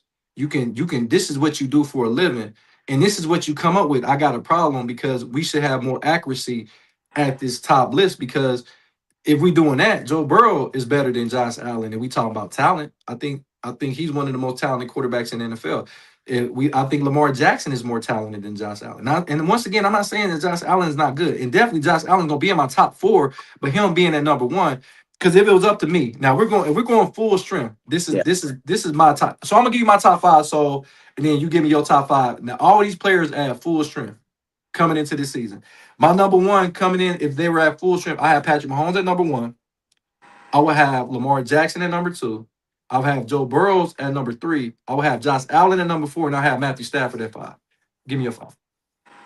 Number 5, I'm gonna put Dak Prescott at 5. I really like what he did last year. I think that the offense is coming back. They're pretty much gonna be the same offense last year. I expect them to have another really MVP caliber type season. I got him at 5. Number 4, I'm gonna put Lamar Jackson there. He's gonna play with a chip on his shoulder. Expect him to have a really bounce back season. Not this season was bad last year, but I think that whole organization got a lot to prove after they lost their head coach. I think they're gonna have a good. I expect them to bounce back and have a good season. At 3, I'm gonna put Matthew Stafford at number 3. For my money, they got a super team brewing down there in LA. I know we normally don't say that too much in the NFL. It's normally a basketball thing, but I really do like that team they're building down there in LA, and they might get a chance to play at home in the Super Bowl again. Was it gonna be the Bengals again? Probably not. But all that being said, they're gonna be. I got him at number 3. I cannot put Mahomes on this list yet because I just don't know. I said at full strength. If they come back at full strength, everybody's at full strength. Okay, full strength. I gotta go Allen 2 and then Mahomes 1. If we're going full strength, I'm gonna go Allen at 2, then I'm gonna go Mahomes at number 1 at full strength. Okay, and I give you that. I don't have any argument with that. Yeah, that's a really good list, and you made it. You gave your doctrine on why you believe that, and that's what I like. I don't like when people just put a list together and they don't have any rhyme or reason on why they put that list together. So I get that. King Ming said in my Denny Green voice, "If you want to crown their ass, then crown them. But they are who we thought they were, and we let them off the hook." I had that. Hey, big shout out to my man Denny Green. Rest in peace to the great coach of Minnesota and of the Arizona Cardinals. Crazy work. But yeah, that was our quarterback segment. And like I said, I'm not knocking because a lot of times when you do talk shows or you do things, you do podcasts, and then a lot of people want to get clickbait. I don't want to get clickbait. I want to give the accurate information. And I just feel like in this scenario, ESPN did not give us the best calculated information because they didn't tell us how they ranked this list. It was almost like this is my favorite player. I'm gonna put this player at number one because this is my favorite player. Just like the NFL Network with this top 100. Like, come on, man. And no multiverse is Lamar Jackson the 69. We keep talking about that position. He is nowhere in the multiverse that says that Lamar Jackson is the 69th best player in the NFL. There's no fucking way. Not at this juncture of his career. He's in his prime of his career. Yeah, he's in his prime. It seems like every year after he has a good season, he has to go back and prove how good he really is. He can't just rest because everyone doubts him every season. It's only a few quarterbacks that have to go through that. I mean, you look at Jalen Hurts, he actually won a fucking Super Bowl. And not only that, the first time he played in the Super Bowl, he outplayed Patrick Mahomes. He just lost the game towards the end because the defense kind of let him down. And they still think he's not that good. So I don't know what it is with some of this stuff that's going on. I'll tell you right now, if Josh Allen, bro, I'm telling you, Joe, we already know what's going to happen. If Josh Allen wins the Super Bowl, the first thing they're going to say is, on First Take of one of these other shows that come on, is Josh Allen the best quarterback in NFL history? You know that's going to happen, Jody. Tell me I'm lying, bro. You absolutely correct, and that's the crazy thing is it's like there. And I'm gonna go ahead and say this before we move on. And I'm not trying to make it about race, but it is you playing in our fucking face, bro. Yeah. Stop fucking playing in our face with these quarterbacks, these black quarterbacks, and how y'all treat them. Once again, Jalen Hurts have already won a Super Bowl. Yeah. So remember they said his style could not win Super Bowls. Well, his style won a Super Bowl. Yeah. We talk about Lamar Jackson. Well, his style won 2 MVPs. He can't win MVPs. I'm not even gonna put Patrick Mahomes because I think he gets his proper respect. But I just think those two guys get the short end of the stick. What the fuck has Justin Herbert done? Nothing but look like the prototypical quarterback. That's all he's done.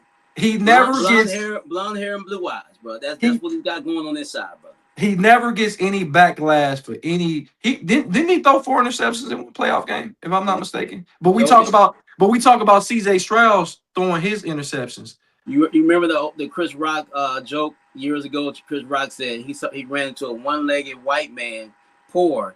He said, "You want to trade places?" He's like, "No, I'm gonna ride this white thing out, see where it takes me." I remember that. And I'm not trying to shit on Joe Burrow. And everybody knows Joe Burrow was really good.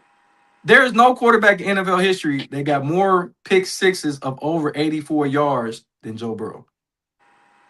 And that is saying when you get in the red zone, you're putting your team in danger and you're making a 14-point swing. Do you understand what I'm saying? And people don't look at it like that. That's a 14 points. If you're about to go in and score, that means every time you threw an interception, it was in the red zone. At least a field goal. At least a field goal. Yeah. But we're talking about a literal 100-yard pick six by Cleveland. Cleveland got 2 90-some yard, 97 and a 99-yard interception. Denzel Ward and Devin Bush got one last year. And then against the Baltimore Ravens, it was a pick six. And do y'all remember against the Buffalo Bills last year, he threw another pick six. And it's like, that's putting your team in danger when you throw a pick six. I'm just going to keep it real. An interception is one thing, but a pick six is another. Joe Burrow has done that on a consistent basis, but we always give Joe Burrow the benefit of the doubt, and we're fantasizing on what he can be off of what he did in year 2. He's in year 6. We romanticize what he can be after being in year 2, and they went on the magical carpet ride and took the lonely Cincinnati Bengals to the Super Bowl. And then the next year he go to the AFC Championship game. This could be a dynasty, but we haven't seen that since. I'm telling you right now, Joe, if Jaden Daniels has a subpar season and they say they win 6 games and he doesn't play as well as people think he should, they're gonna be talking about to watch and draft another quarterback. I guarantee you, bro, that's gonna happen. Let's keep it real. They were already talking about they should be drafting a quarterback in Chicago with Caleb Williams after his first year. Remember, they was like, we're not sure if this guy is this and this guy is that. Now he's a top 10 quarterback in the NFL. Make up your fucking mind. Yeah, tell you, bro. If you don't do it, they don't think you can ever do it. Like they want so instant. Everyone want this air fryer generation we live in. They want instant. They don't want patience to wait for a player to get better anymore. They want it right away. That's just the way it is nowadays. They talking about getting rid of CJ Stroud in Houston. This guy has won a playoff game every fucking year he's been in Houston. This is an organization that is not known for a lot of winning. Let's keep it all the way funky. They had a good stretch when they had J.J. Watt, but they was missing a lot of playoff games. They didn't do as much with Deshaun Watson, who has 2 playoff wins. It's crazy work. I think he has the second most playoff wins behind C.J. Stroud because the team only been around since like 2001, 2002. But the point I'm trying to make is guys like Jalen Hurts are much maligned, and they just like we keep fucking being on Justin Herbert's dick. Every year is Justin Herbert. It's like, if you keep saying a motherfucker gonna be good, eventually, if they have the talent, they're gonna have a good season. And it's like every year in and year out, Justin Herbert. And he's let us down every fucking year. If CJ Stroud doesn't have a good season and and that team don't make the playoffs, they already didn't give him a contract extension. We saw that already going on. I guarantee you, bro, Houston is going to draft another quarterback next year. And C.J. Stroud going to be looking for another job. I guarantee. Hey, Joe, look, let's go back to the other race. Baker Mayfield ain't got no contract extension, and he done some good things down there in town. But you think he got a contract extension already? But they haven't given him one yet either. But Baker Mayfield gets treated like a black quarterback. Brock Purdy gets treated like Brock Purdy, Baker Mayfield. Go back to Tim Tebow. They know how it feels to be black. Let's keep it. Those guys know how it feels to be black because Justin Herbert got his deal quite early and ain't did shit. Trevor Lawrence got his deal quite early and ain't really did shit. And they made sure those guys was taken care of financially before they even got to the point they even had to make sure they was taken care of financially. Josh Allen got his deal before any of those quarterbacks in that draft that he came out with. Baker Mayfield, Lamar Jackson, Josh Rosen, of course. Though Sam Darnold, all those guys came in the same draft, but Josh Allen got his deal done in year 3. No other quarterback got their deal done. And we talking about Lamar Jackson, who had an MVP by that time. Lamar Jackson didn't get. They was going to franchise tag Lamar Jackson. Well, they put the transition tag on him, I do believe, a few years ago, and then the Baltimore Ravens put out there to all the other owners.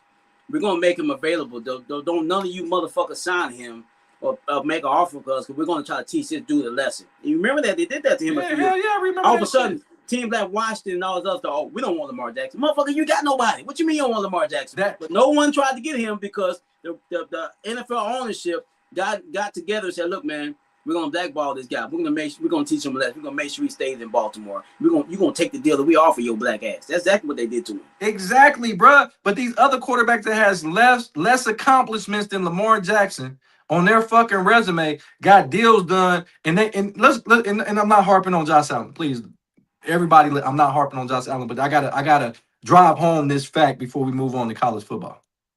So, look at Josh Allen's first 2 years in Buffalo.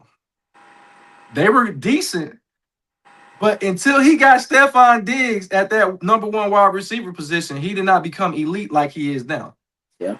Now, Josh Allen elite? Absolutely, he's elite. He's like I say, he's a top 4 quarterback in my opinion, but he's not the best quarterback.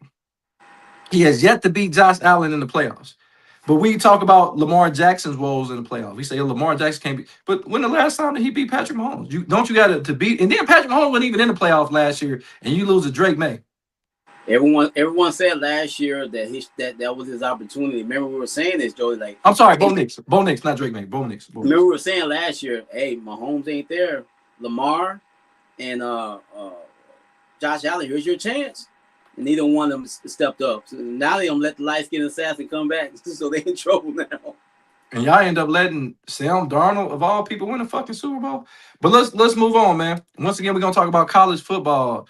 College football preview top players going into this year, this league, this season. Want to get a shout out to our sponsor, Michael Wright, attorney at law. If you have any legalities, any legal problem, you need legal representation, wrongful deaths, workman's comp, whatever it may be, it doesn't matter. Get with the Michael Wright at 937-222-7477. You can call him anywhere in these great United States, and he can take you and give you legal advice and legal leadership. So just give him a call, Michael Wright, at 937-222-7477. Man, we're about roughly 2 months away from, actually not even 2 months away, probably like 6 weeks away from actually having one of the best seasons next to summer. And we talking about that's college football season. And so we're going into the season, man. We're going to talk offense first before we go to the defense side of the ball. We're going to talk some of the best players in America, potentially are Heisman Trophy candidates. So I'm going to give you a list of these players, and then we'll go one by one on this list, and I'll give it to you. So the number 1 guy I got on this list is wide receiver from Ohio State, Jeremiah Smith, who a lot believe he could be the number 1 pick in the draft, depending on if that team need a quarterback or not. Talk to me about Jeremiah Smith going into his 3rd season with the Ohio State Buckeyes. Well, people say if he came out last year, he would have been one of the top players that was drafted, maybe the number 1 player drafted. He was able to come out last year. Talk to me about Jeremiah Smith going into this season. He's been legit since high school, Jody. This kid probably could have played straight out of high school. He's that serious. He has it all. Great hands, speed, power, height. He's got it all, man. He's like a Megatron on steroids. This dude is legit, man. He definitely can be the Heisman Trophy winner this year. He's going to see a lot of double teams because how good he is. But Ohio State's got other weapons. That means other guys can get off. But I can definitely see him winning the Heisman and being the best player in college football this year. That wouldn't shock me at all. The thing about it, I don't think he can win the Heisman. It's very, very, very, very difficult to win the Heisman Trophy at the wide receiver position, especially if you're not a return guy. We seen the last person do it, Devontae Smith. He did it, but normally this is almost rounding out to be a quarterback trophy. It's almost Yeah. like if you're the best quarterback in the country, you win the Heisman. Outside of your Derrick Henrys, your Mark Ingrams, and just to name a couple guys that did not. And arguably, those guys are Alabama guys. So you got, if you play for Alabama under Nick Saban, you had a chance of winning the Heisman. But nevertheless, man, Jeremiah Smith reminds me of so much of T.O. He's big, he's fast, he's strong. I think he catches the ball better than T.O. But, sometimes Jeremiah Smith early on in the season last year, he had the case of the drops. That's what Terrell Owens had a little bit. But we know Terrell Owens was a physical specimen. So if I'm going to give a comparison to anybody that had an NFL career, I think he's the best comparison to Terrell Owens. And that's saying Terrell Owens a top 3 wide receiver, top 4 wide receiver in NFL history.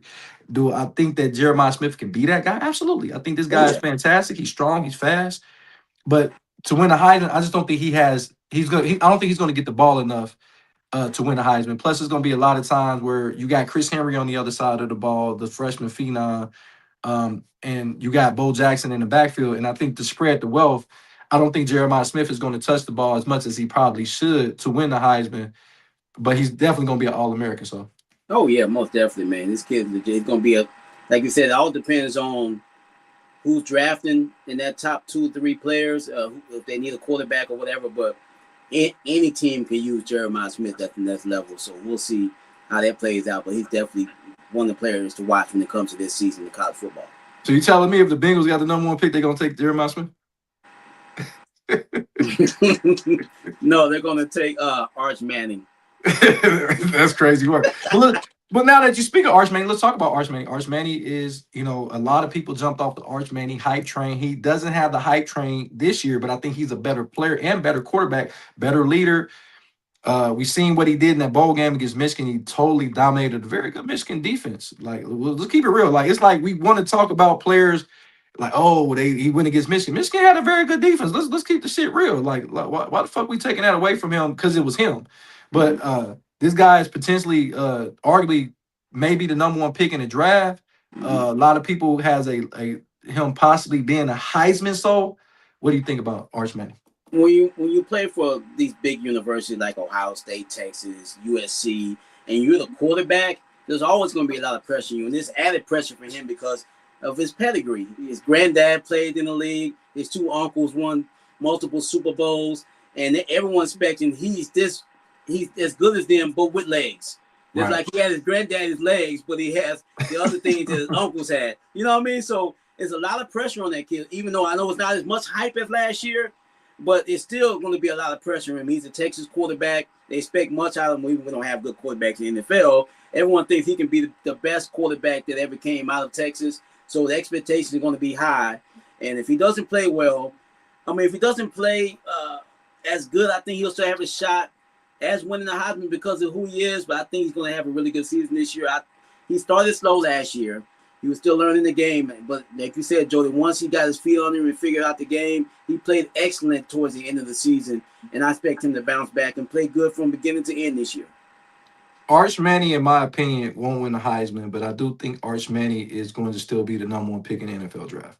I think that with the pedigree, knowing that he has the Manning bloodline, 3 other players in his family, 2 of them will be Hall of Famers. The other one was Arch Manning, his grandfather, who he plays more similar than his brother, his uncle Eli and his uncle Peyton. I think he plays more similar to his father's style because he does have wheels.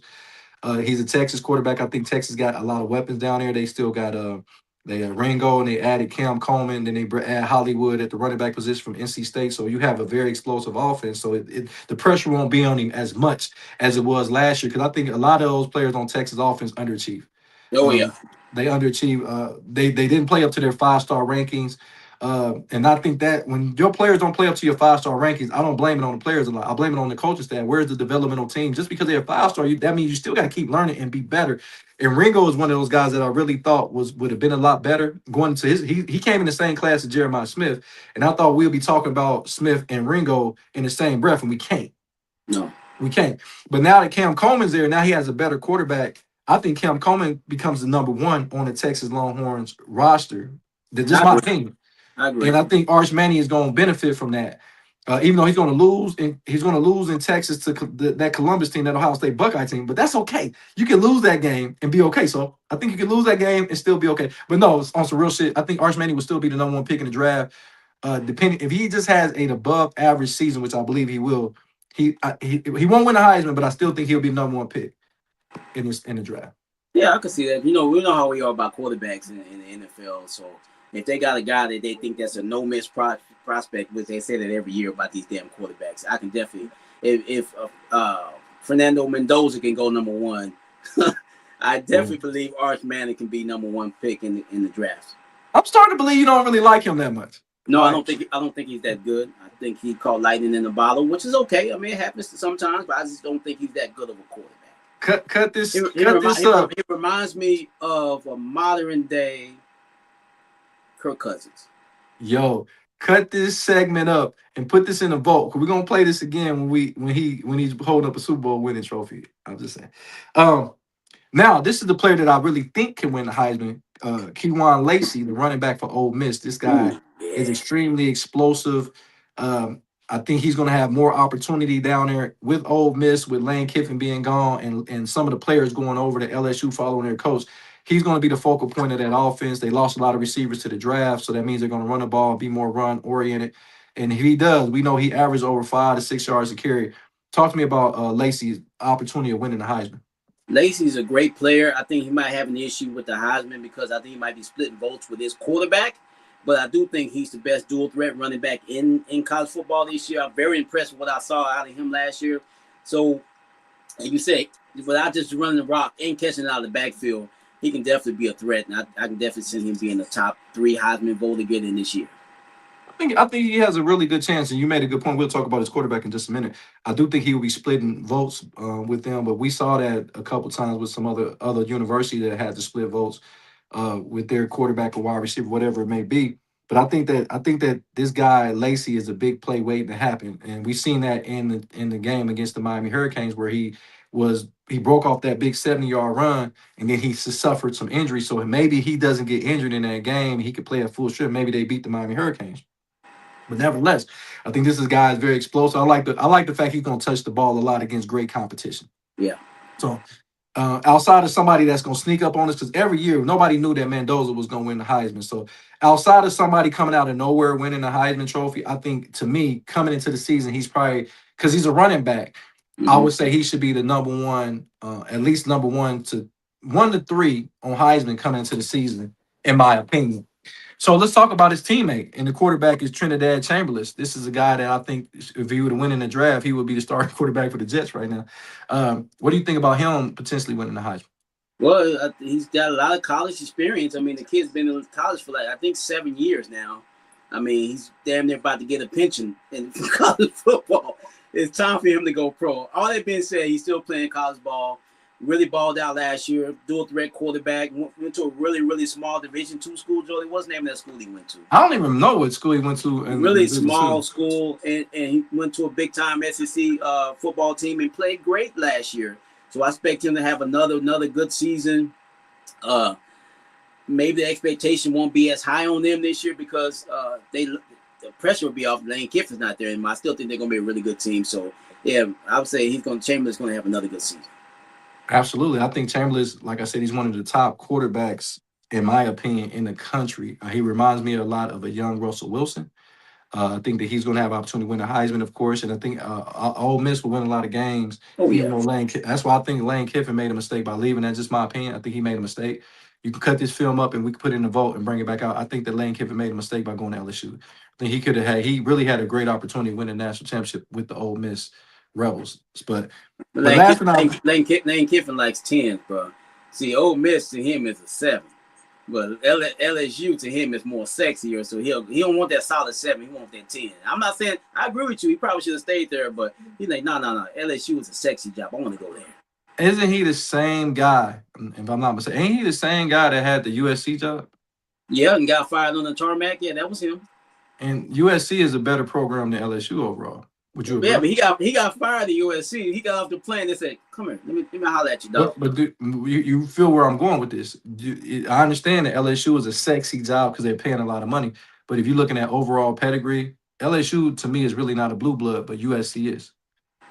Yeah, I agree. I agree. So I mean, he had his opportunity to be at a blue blood and built something. He could have really been the next Pete Carroll if he stayed and did the recruiting like he did at Ole Miss at USC. I'm just saying that. I'm just putting that out there. And he also was at Tennessee last time I checked. Yeah, he was there. He No, he didn't get fired from Tennessee. He left there to go to Yeah, USC. If I'm not that's mistaken. what, that's what I'm saying. And he actually coached in the NFL. What the fuck? So He he had the point I'm trying to make is he had opportunity. Now it's just like that's why I'm like, why are you picking these higher guns? And that's what Lane Kiffin is. I mean, LSU has went since they lost Les Miles. They've been through so many different coaches ever since they lost Les Miles. Let's be Lane Kiffin ain't done no winning, to be honest with you, dog. What is Lane Kiffin? He has done any winning at any level. the best season he had was last year with Ole Miss. Yeah, and they did that, and they did that far without him. He wasn't even there. Listen, but last but not least on the offensive side of the ball, we got Ahmed Hardy, the running back from Missouri. Man, he led the nation in rushing, led the SEC in rushing as well. Of course. What do you think about him playing at Missouri, a team that probably won't win more than 7 games? Do you think he has an opportunity to win the Heisman if they don't win that many games? He's going to have an outstanding season for him to get enough pub to win the Heisman Trophy. Like you said, Joey, they're probably not going to win a lot of games. Does that mean if their defense can keep them in the game and get enough carries, that's going to be a part of it? I don't think he can win the Heisman. It's going to take a lot for him being a Missouri running back to win the Heisman, unless they get lucky and win 9, 10 games. But I don't see that. I don't think he has a chance to win the Heisman. I definitely agree. I think if he played in another conference, if Missouri was in the ACC, he was going against ACC or Big 12 talent. If he was in the Big West, the Mountain West or something like that, like Ashton Genty did with Boise State, I can see it. But playing in the SEC, I don't. I think you definitely not even. I don't think you're gonna finish top 8 in the SEC. I think that you're gonna have Georgia above you, Texas, Oklahoma, Alabama, Ole Miss, LSU. You know what I'm saying? Just to name a few. Georgia, if I haven't named them, Florida. All those teams are going to be over. The Missouri team, and I think that's going to hurt him. Now, will he be a second or third round draft pick at the running back position? I can see him going maybe late second round, if he comes out this year, but I don't think he wins the Heisman. I think he puts up fantastic numbers again. I think he goes and he still has over 1,500 yards rushing, but you're going to have to go over 2,000 to win the Heisman. If you're not going to, like I said, we seen Jaden Daniels do it at the quarterback position, and they didn't have that great of a year. We seen that your boy RG3 did it at Baylor, not winning that many games. I just can't see it for a running back doing it though. It'd be difficult, very difficult. So, but yeah, let's go to one more guy. I don't think he won the Heisman, but he's very, very electric. Malachi Tony out of Miami. Talk to me about him. Ooh, yeah, very electrifying. Like you said, Joey, not only a wide receiver, he can actually play special teams as well. And people like him because he's short. He's not your prototypical, Jeremiah Smith type wide receiver. So he would get a lot of love for that, but I don't think he'll have enough to win the Heisman though. No, I don't think he has, but I think he has a better quarterback down there. They got the kid from Duke. He went from Tulane to Duke. Now he's in Miami. So we talking about a guy that's well traveled in a college game. But I think that Malachi Tony is just as this is crazy. I'm gonna say this because he had more catches than Jeremiah Smith because he played more games. I think Malachi Tony, numbers wise, will have a better season than Jeremiah Smith. Numbers wise. Because I think he's a volume catcher. And I think he's one of the focal points of their offense. And once again, like you said, he's a slot guy, so he's going to be not doubled as much. You can't double the slot guys, but you can double guys outside the numbers. I think Malachi Tony has another 100-catch season, which I think Jeremiah Smith has 80 catches, but he'll have 80 catches for 1,200 yards and 10 touchdowns. I think Malachi Tony will have like 100 catches for 1,300 yards and maybe 8 to 10 touchdowns as well. I agree. But we'll see. We'll see how that goes. Defensively, I'm going to name some guys. You tell me you stop me when you think this guy is going to be an All-American. Your guy, Colin Simmons. All-American. Okay, let's start right there then. That was quick. What do you think? What do you expect from this guy? That's what she said. Go ahead. Not with me, nigga. Hey, Joe. Bro, sometimes you gotta put $2 on pump 3, bro. Yeah, I ain't got time for all this shit. I got the game gear to come back on. I ain't got time to be out here making love. Sometimes we need to get in there and get out. Sometimes you gotta Mike Tyson this thing. You know what I'm saying, bro? Hold on, Soul Man. I just got paid. Totally, nigga. Everything don't need to be a fucking marathon. You know, Hey, sometimes you gotta run a 40-yard dash. Hey, so I got paid on Friday, so I got more than $2 on pump. You I'm see coming with gas this. prices? Hey, I'm trying to fill up this lawnmower, dog. I ain't going no further. I'm just trying to get to the house. You know what I'm saying? Yo, I'm Daddy Long. I'm Daddy Long. So they don't call me the big unit for nothing. I'm just like the midnight meat train is in the building with chocolate drizzle. But anyway, what do you expect out of him this year, Simmons? I expect him to lead that defense back to a championship and beat Ohio State in week 2. That's what I expect this guy to do. Yeah, he came back. I asked you one simple thing. He came back for a reason. You talk shit about my Longhorns, I'm gonna talk shit about your Buckeyes. I didn't say anything when you said y'all was gonna beat us in week 2, but goddamn it, that ain't happening. This brother right here gonna have a whole lot to do with it. I expect our defense to play a lot better. They played okay last year, but they need to get more turnovers. And I think he's gonna help us create more turnovers on the defense side of the ball. So he's gonna have a great season this year. To me, Simmons is a top 5 draft pick no matter what. This is a double-digit sack guy. I think he's one of those guys that's good in college, but will be even better on the pro level. He's kind of light in the ass. So I think he's at 250. Yeah. So he's more of a linebacker than he is a DN. But if he goes to a 3-4 scheme, which a lot of NFL teams are kind of going away from. Have you noticed that? A lot of NFL teams, except unless you go to the Pittsburgh Steelers, they kind of get away from the 3-4 scheme. And remember, for a long time in NFL was running a lot of 3-4 schemes. The New England Patriots was running it. The Pittsburgh Steelers is famous for running the 3-4 scheme, but a lot of guys are going back to the 4-3 because they want to be able to stop the run because now the running backs are starting to be more of a focal point in the offense. But I think he has to go in. I think he's going to be a top 5 pick, but I think he goes in as an edge rusher, linebacker than he would be in. What I expect from him this year is to anchor a very good Texas defense. Be an All-American, cause havoc, get you 10 to 12 sacks, and force about 4 to 5 fumbles. That's what I expect out of Colin Smith. I said he'll probably have 3 sacks in week 2. That's okay. What the fuck? A lot of sacks to the face for that Ohio State quarterback. I'm not even. We ain't even talked about Julian Sand because I didn't mention him because I don't think he's gonna be as good this year as he was last year. In that case, y'all gonna lose week 2 then if you want to go by that. Shit. We owe y'all ass whooping. We ain't beat y'all since Vince Young was there. So I'm gonna name a few guys, and you tell me who. I think the Notre Dame fighting Irish have the best set of cornerbacks in the college football game with Leonard Moore and Christian Gray. I think they have one of the best cover corner. I think both of those guys are first round potential players in the NFL. I think that they have great cornerbacks in Notre Dame. Another guy, John Henry Daly of Utah. This guy's a sack machine. He's reminiscent of what J.J. Watt can do. I know that's a big high praise, but this guy's motor is high. Jared Allen type of motor. Xavier McKinney out of Auburn. This guy's a little light in the ass. He only weighed like 213 at the linebacker position. He should be playing safety. So I wonder he gonna pull the Brian Urlacher and get to the pros, and they're gonna move him from linebacker to safety. How Urlacher went from safety to linebacker. We got Brandon Finney Jr. I think he's the best cover corner, best corner in corner college football. I think he's NFL ready right now. He's the bright spot on that Oregon defense during the playoff run. Bryce Fitzgerald, the safety for Miami. As a freshman, he had 6 interceptions. He had the game-winning interception against Texas A&M. This guy's reminiscent of all those safety they had in Miami, the Ed Reeds, the Sean Taylor's rest in peace, the Benny Blaze. He's that kind of caliber guy down there. But no one talked about that Miami defense last year. Everyone talked about the quarterback play and stuff. That defense played really good last year. That defense is they had 2 of the best edge rushers in all of college football. Defense was balling last year, bro. Then you got Earl Little Jr., who transferred to Ohio State to take Caleb down spot. Let's see if he can. He didn't really get the pub in Florida State. I think he started out at Alabama, and now he's with the Ohio State Buckeyes. So he's been a journeyman in college football. Let's see if he can live up to the hype. And then last but not least, they got Dylan Stewart, the edge rusher for South Carolina.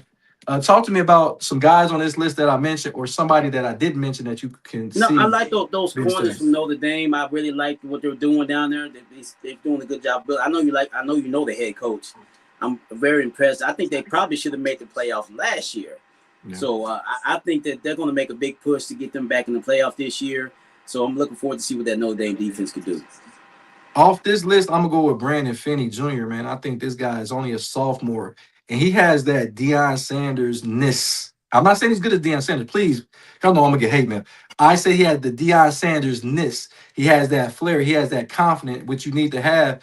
And we know Oregon scores a lot of points offensively. That means that there are going to be a lot of teams that's going to try to throw against them to try to get back in the game, and he's going to make a lot of people pay. So I think he puts up 5 interceptions in the sophomore campaign. He can't go pro after this year, but when he is able to go pro, I see him being a top 10 caliber cornerback in the NFL. So I like the kid Brandon Finney Jr.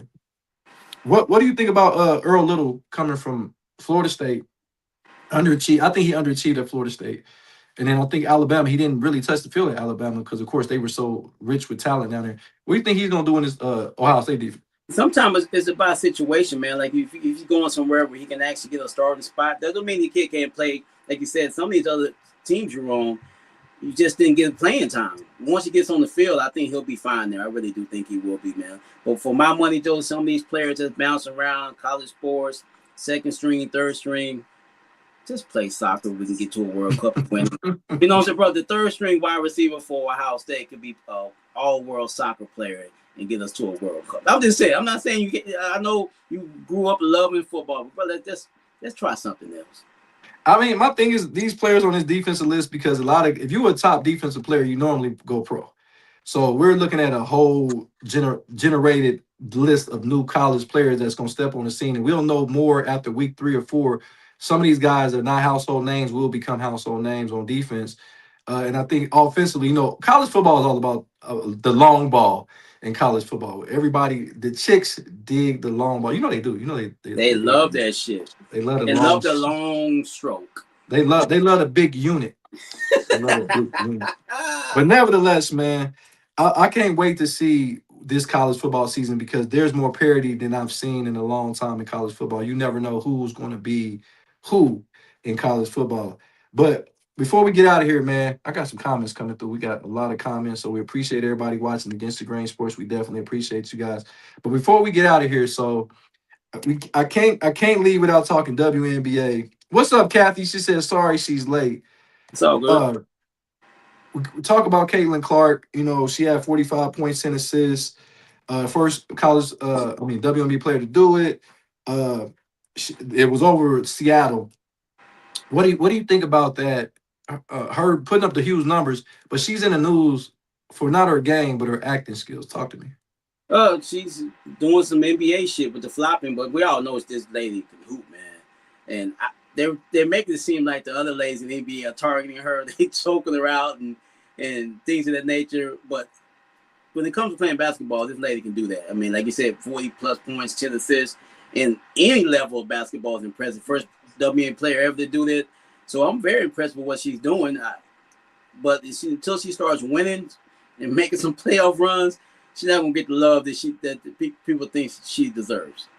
That's very true. I think that your game speaks for itself. All this acting and everything, I don't think you need to do it. Do I think she's getting fouled? Absolutely. But I think that Yeah. little physicality ain't never hurt nobody because she's a little physical with other players as well. But putting up 45 points in the WNBA game is quite impressive, man. Very, very impressive. I'm really okay with what she has done with that, man. So I just want her to continue playing good basketball. I can see the Indiana Fever making a run and potentially winning this thing this year, man, because Aaliyah Boston has been playing fantastic. So now you got a 1-2 punch in Indiana, which that's what the draft does. When you're the worst team in basketball, you can go get two of the better players. That's why I think every league, NBA, are you listening? Just adopt that rule to let the worst team get the best players so you Don't can do it, Jody. continue. We can't do that. I'm We just can't saying. do that, Jody. You know I'm why? just saying. These niggas is already tanking. Can you imagine if you know for sure you're gonna get the first pick if you have the worst record? But I guarantee you know that team the other day in the summer league team game that had 2 points in the first quarter. All of them niggas would show up for the game. Saying, hey, nigga, y'all niggas go out there and play. Y'all niggas go out there and play. But we trying to get Wimby's coming out of the draft. If we do that, bro, the thing's gonna go off the rails. Bro, it's crazy work. Them motherfuckers had 2 fucking points after it was Atlanta Hawks. But Yeah, then we two just points. but then we see this shit with what the New York Knicks did to them in the playoffs. But then they lose by like 70 fucking points in that game. They sure the fuck did. That Atlanta got the shit beat out of them. That's that game when Boosie was on the sideline running. It was crazy. I remember that shit. You're right. Yeah, That did happen in the playoffs. Yeah, it was but close that game too. let's move on. If you got a couple minutes, real quick.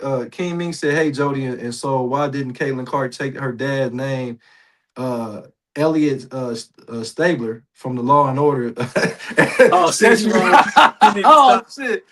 He talking about she do look like dude, don't she? She look like that nigga. But real quick, man, let's talk about LeBron James as before we you got a couple minutes? Yeah. Okay. Before we get everybody out of here, man. Appreciate everybody coming in here, man, talking about Against the Grain Sports. We definitely appreciate you guys with the energy and the love that you've been giving us, man, because we taking this shit to the next level. But so, man, before we get out of here, we can't get out of here without talking about the LeBron James watch. The LeBron James watch, bro. Where is LeBron James gonna go? This like you acting like you act like you the young LeBron, man. You the old LeBron. Can you still play basketball? Absolutely. But god damn, say where you gonna go so we can know where Draymond Green punk ass gonna go. I'm sorry, I shouldn't call him punk ass. You know what I'm saying? Draymond Green. We love Draymond Green. But so talk to me about LeBron James. Where does he go, man? How long is he gonna take to make his fucking decision again? Jody, they are dragging this out. You know when one of the popes died and they got to pick a new pope and they have to wait on the white smoke to come out of out of the smokestack. Right. It's like that situation, bro. Like you said, nigga, pick a team. You're 40-something years old. You're not going to be long term. I thought it's going to be down to 3 teams. It's got to be Miami, Philly, and Golden State. Those are my 3 teams I think he's going to go to. But at this point, bro, he's teasing these people because you know these people that are LeBron fans. They're looking. They got to figure out what jersey they're going to buy next because wherever he goes, they're going to get the jersey for that new team. But bro, at this point, man, just pick a team so we can move on and get to see. Even the commissioner made a statement. The commissioner like, look, man, we know you're still the man in the league. Pick a team, LeBron, because I'm trying to make this fucking schedule. I want to put you on opening day and Christmas day. I got to figure out what fucking team you're going to try to finish this schedule out, man. LeBron, just make a decision, bro. Hey, good point. Key Ming said he knows where he's going. He's waiting till the World Cup is over so he can get all the attention. And Kathy said, "I have the message for LeBron James. Retire already." And I have never seen a diva like LeBron James. Like, how much attention do you need? You are the best player of our era. I don't think you're the best all time, but you're the best player of this era. Multi-time champion, winning player, billionaire player. I think he's the first player to actually be active and be a billionaire. Because I do believe if he's not a billionaire, he's very close to being a billionaire. Like, bro, how much attention do you need? Like on some real shit, man. Like this is you acting like a fucking Instagram model, my boy. Like it's like you know, Instagram models show their ass and if they don't get enough attention, they show their titty. And if they don't get enough attention, they fucking ass naked. This is what LeBron James is fucking doing, bro. Like LeBron James in layman's terms is equivalent to an Instagram model that just got fucking butt naked. It's like an instant. He's acting like a fucking celebrity that leaked the fucking sex tape. Like, bro, like that's you calling this dude Ray J? This nigga is the Ray J of the NBA and shit. This nigga, motherfucker, pick a goddamn team. You up here. This is not when you left Cleveland when you made the decision. First of all, nobody liked that shit anyway. It was good for the Boys and Girls Club. You raised $1 million, but nigga, don't you got $1 million in your account? You could have just gave him. You see what I'm saying? Like nobody. I swear to God, I put on my mama. You better not have no hour fucking segment telling everybody where you going like you the missing piece. You're not the missing piece for no team no more. Are you still an elite player? I think he's still not elite. I think he's still an all-star player. I don't think he's elite. I think he's still an all-star player because you got to play the other side of the ball, which he does none of that anymore. I like LeBron. I don't want you to retire. As everybody else wants, I don't want you to retire. But god damn it, quit all this showing the titty. Are you an OnlyFans model, nigga? Like, come on, bro. You want more attention than a 16-year-old girl on her birthday, brother. That's what Joe, it looks like. You remember the Kanye West lyric? Kanye West said, "It's hard to be humble when you stunting on the jumbotron." Nigga, that's me up there. Everybody wants to see me, so it's hard for me to be humble when I got the big head. You know, he got the big head, bro. I can't blame him though. This dude been in the spotlight forever. I'm assuming all that fame and attention can be very addictive. It's kind of like crack. I'm gonna say this, so I think this is stays. I think the NBA want him to do this because This is the last. When the last time the NBA been relevant during the offseason? No, no, never. Think about it. We about to go into college football and the NFL season, which when the NFL season and college football come around, and we ain't talking about nothing else, bro. We ain't talking about nothing else. And LeBron James is giving them an opportunity to talk about NBA going into August. If you can be talking NBA, we normally are not talking shit about the NBA in August. LeBron James is giving the NBA to be spoken about because you got to think the season really starts in October for the NBA. So if you can talk about at least LeBron James, one of the biggest stars in the world, into August, and they'll be competing with that NFL and college football schedule. I think it's done purposely, bro. I brought up Philly, but I don't think Philly would be a good spot for him, Jordan, honestly. Because I still think LeBron ego won't let him be at Philly. Sometimes he'll be the third or fourth option on that team. But if he goes to Miami, I know Ray would like to hear this. He goes to Miami, he's him, Bam, and Giannis. In some games, he can be the best player on that roster at some points, and I think that might have something to do with it. So I think Miami is where he might actually pick. Okay. King Ming said he's acting like David Ruffin when he said, "Ain't nobody come to see you folks." And then Kathy said, "LeBron James doesn't need a max contract. Take the vet minimum." I think. Listen, man. And he ain't paying for no vet minimum. At this point, he has to go to a team that has an opportunity to win a championship. And the best opportunity for him to win a championship is gotta be the Philadelphia 76ers at this point. Do I think the best fit for him is the Miami Heat, but the most nostalgia pick is the Cleveland Cavaliers. If he goes to Golden State, ain't nobody watching that, Jared. That's gonna have you ever seen the movie Cocoon? I'm gonna watch it, Jolie, because it's gonna be entertainment, bro. Hey, come on, man. Hey, LeBron and Curry on the same team. I won't be watching that. if Steph Curry and LeBron James on the same team in Golden State, if I'm a marketing man, I graduated with my marketing degree. I am going to sell them Ben Gay commercials.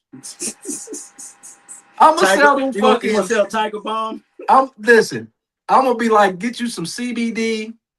You know what I mean? Hey, that's gonna be what I'm going to sell them. So like, I'm gonna go like, hey, get some Ben Gay. But no, some real shit. I don't want to see him going to Golden State because I don't think he has a chance to win in Golden State. I just don't.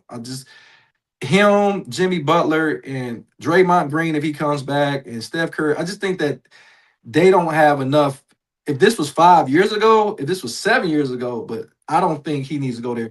You leaving out Porzingis. I forgot they got him too. Hey man, Porzingis, this motherfucker played 2 games a year and nobody criticized him once again because he's a foreign-born player. Nobody says shit about foreign-born players. I don't give a fuck. I think it's in a contract that you can't criticize foreign-born players.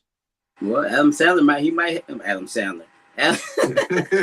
Adam Silver might have that in the contract. You never know. I honestly believe that he does. Like, because everybody in the chat is asking where's LeBron going. I think man, I think Miami is the best suit for him. But I just think that him chasing the championship ring. But if he goes to Philly and he wins a championship, he's scared that it's going to be because it's not because of him having Joel Embiid, having Maxey, and having Jaylen Brown. He would definitely come in being the fourth best player on that team. If he goes to Miami, you made a very good point. He could very much be the number one player on some given nights because we know Giannis don't play every night. Nope. And Joel Embiid don't play either. But my thing is, I think he comes in already the number two. I think he's go completely above Bam Adebayo. I don't think Bam is going to always be the third option, holding the camera in the threesome. That's why you gotta get a tripod. You gotta get a tripod or a GoPro. That way, ain't nobody gotta hold the camera. It is what it is. Maybe he wants to go to Golden State, Jody. Maybe Golden State's an option because his wife might have told him, "Look, baby, we ain't leaving Cali." So if you go to Golden State, it's right up the street. You ain't got to move that. I don't want to have to move out to put our daughter in a different school. None of that bullshit. Maybe that's the reason why Golden State's still in the running right now. Very true. King Me said if he goes to the Warriors, does that mean he can play in the big three league? That's crazy work. But we'll talk more about where LeBron James is going to go. I done kept y'all here long enough, man. I appreciate everybody with Against the Grain Sports following us. And like and subscribe to the page. Make sure you check out our sponsor, Michael Wright, attorney at law. So give me your final thought as we get out of here. Final thought, Jody, we're a few months away from the NFL. That'll be here sooner than later, hopefully. get to this hot summer and get to some pigskin talk. We're gonna have to show up even more and more, man. I'm looking forward to football season to see college football. I mean, hell, high school, college, NFL. You know, this is our favorite sport on this show. We love all sports, but there's nothing like talking football, and I can't wait to get back to talking that every single day on this great show we do. No doubt, man. My final thought, I'm gonna do short and sweet. Hey, man, appreciate everybody with Against the Grain Sports following us, man. Make sure you like and subscribe to the page, man. I'm having a ball. We're gonna get back to doing our shows 4 to 5 times a week. So thank you, everybody. And that's my final thought. I am Jody Coleman of Against the Grain Sports, the host, the big unit, the midnight meat train, whatever you want to call me. Got my man Jarrell Solo Sports Glenn all the way from San Antonio, Texas.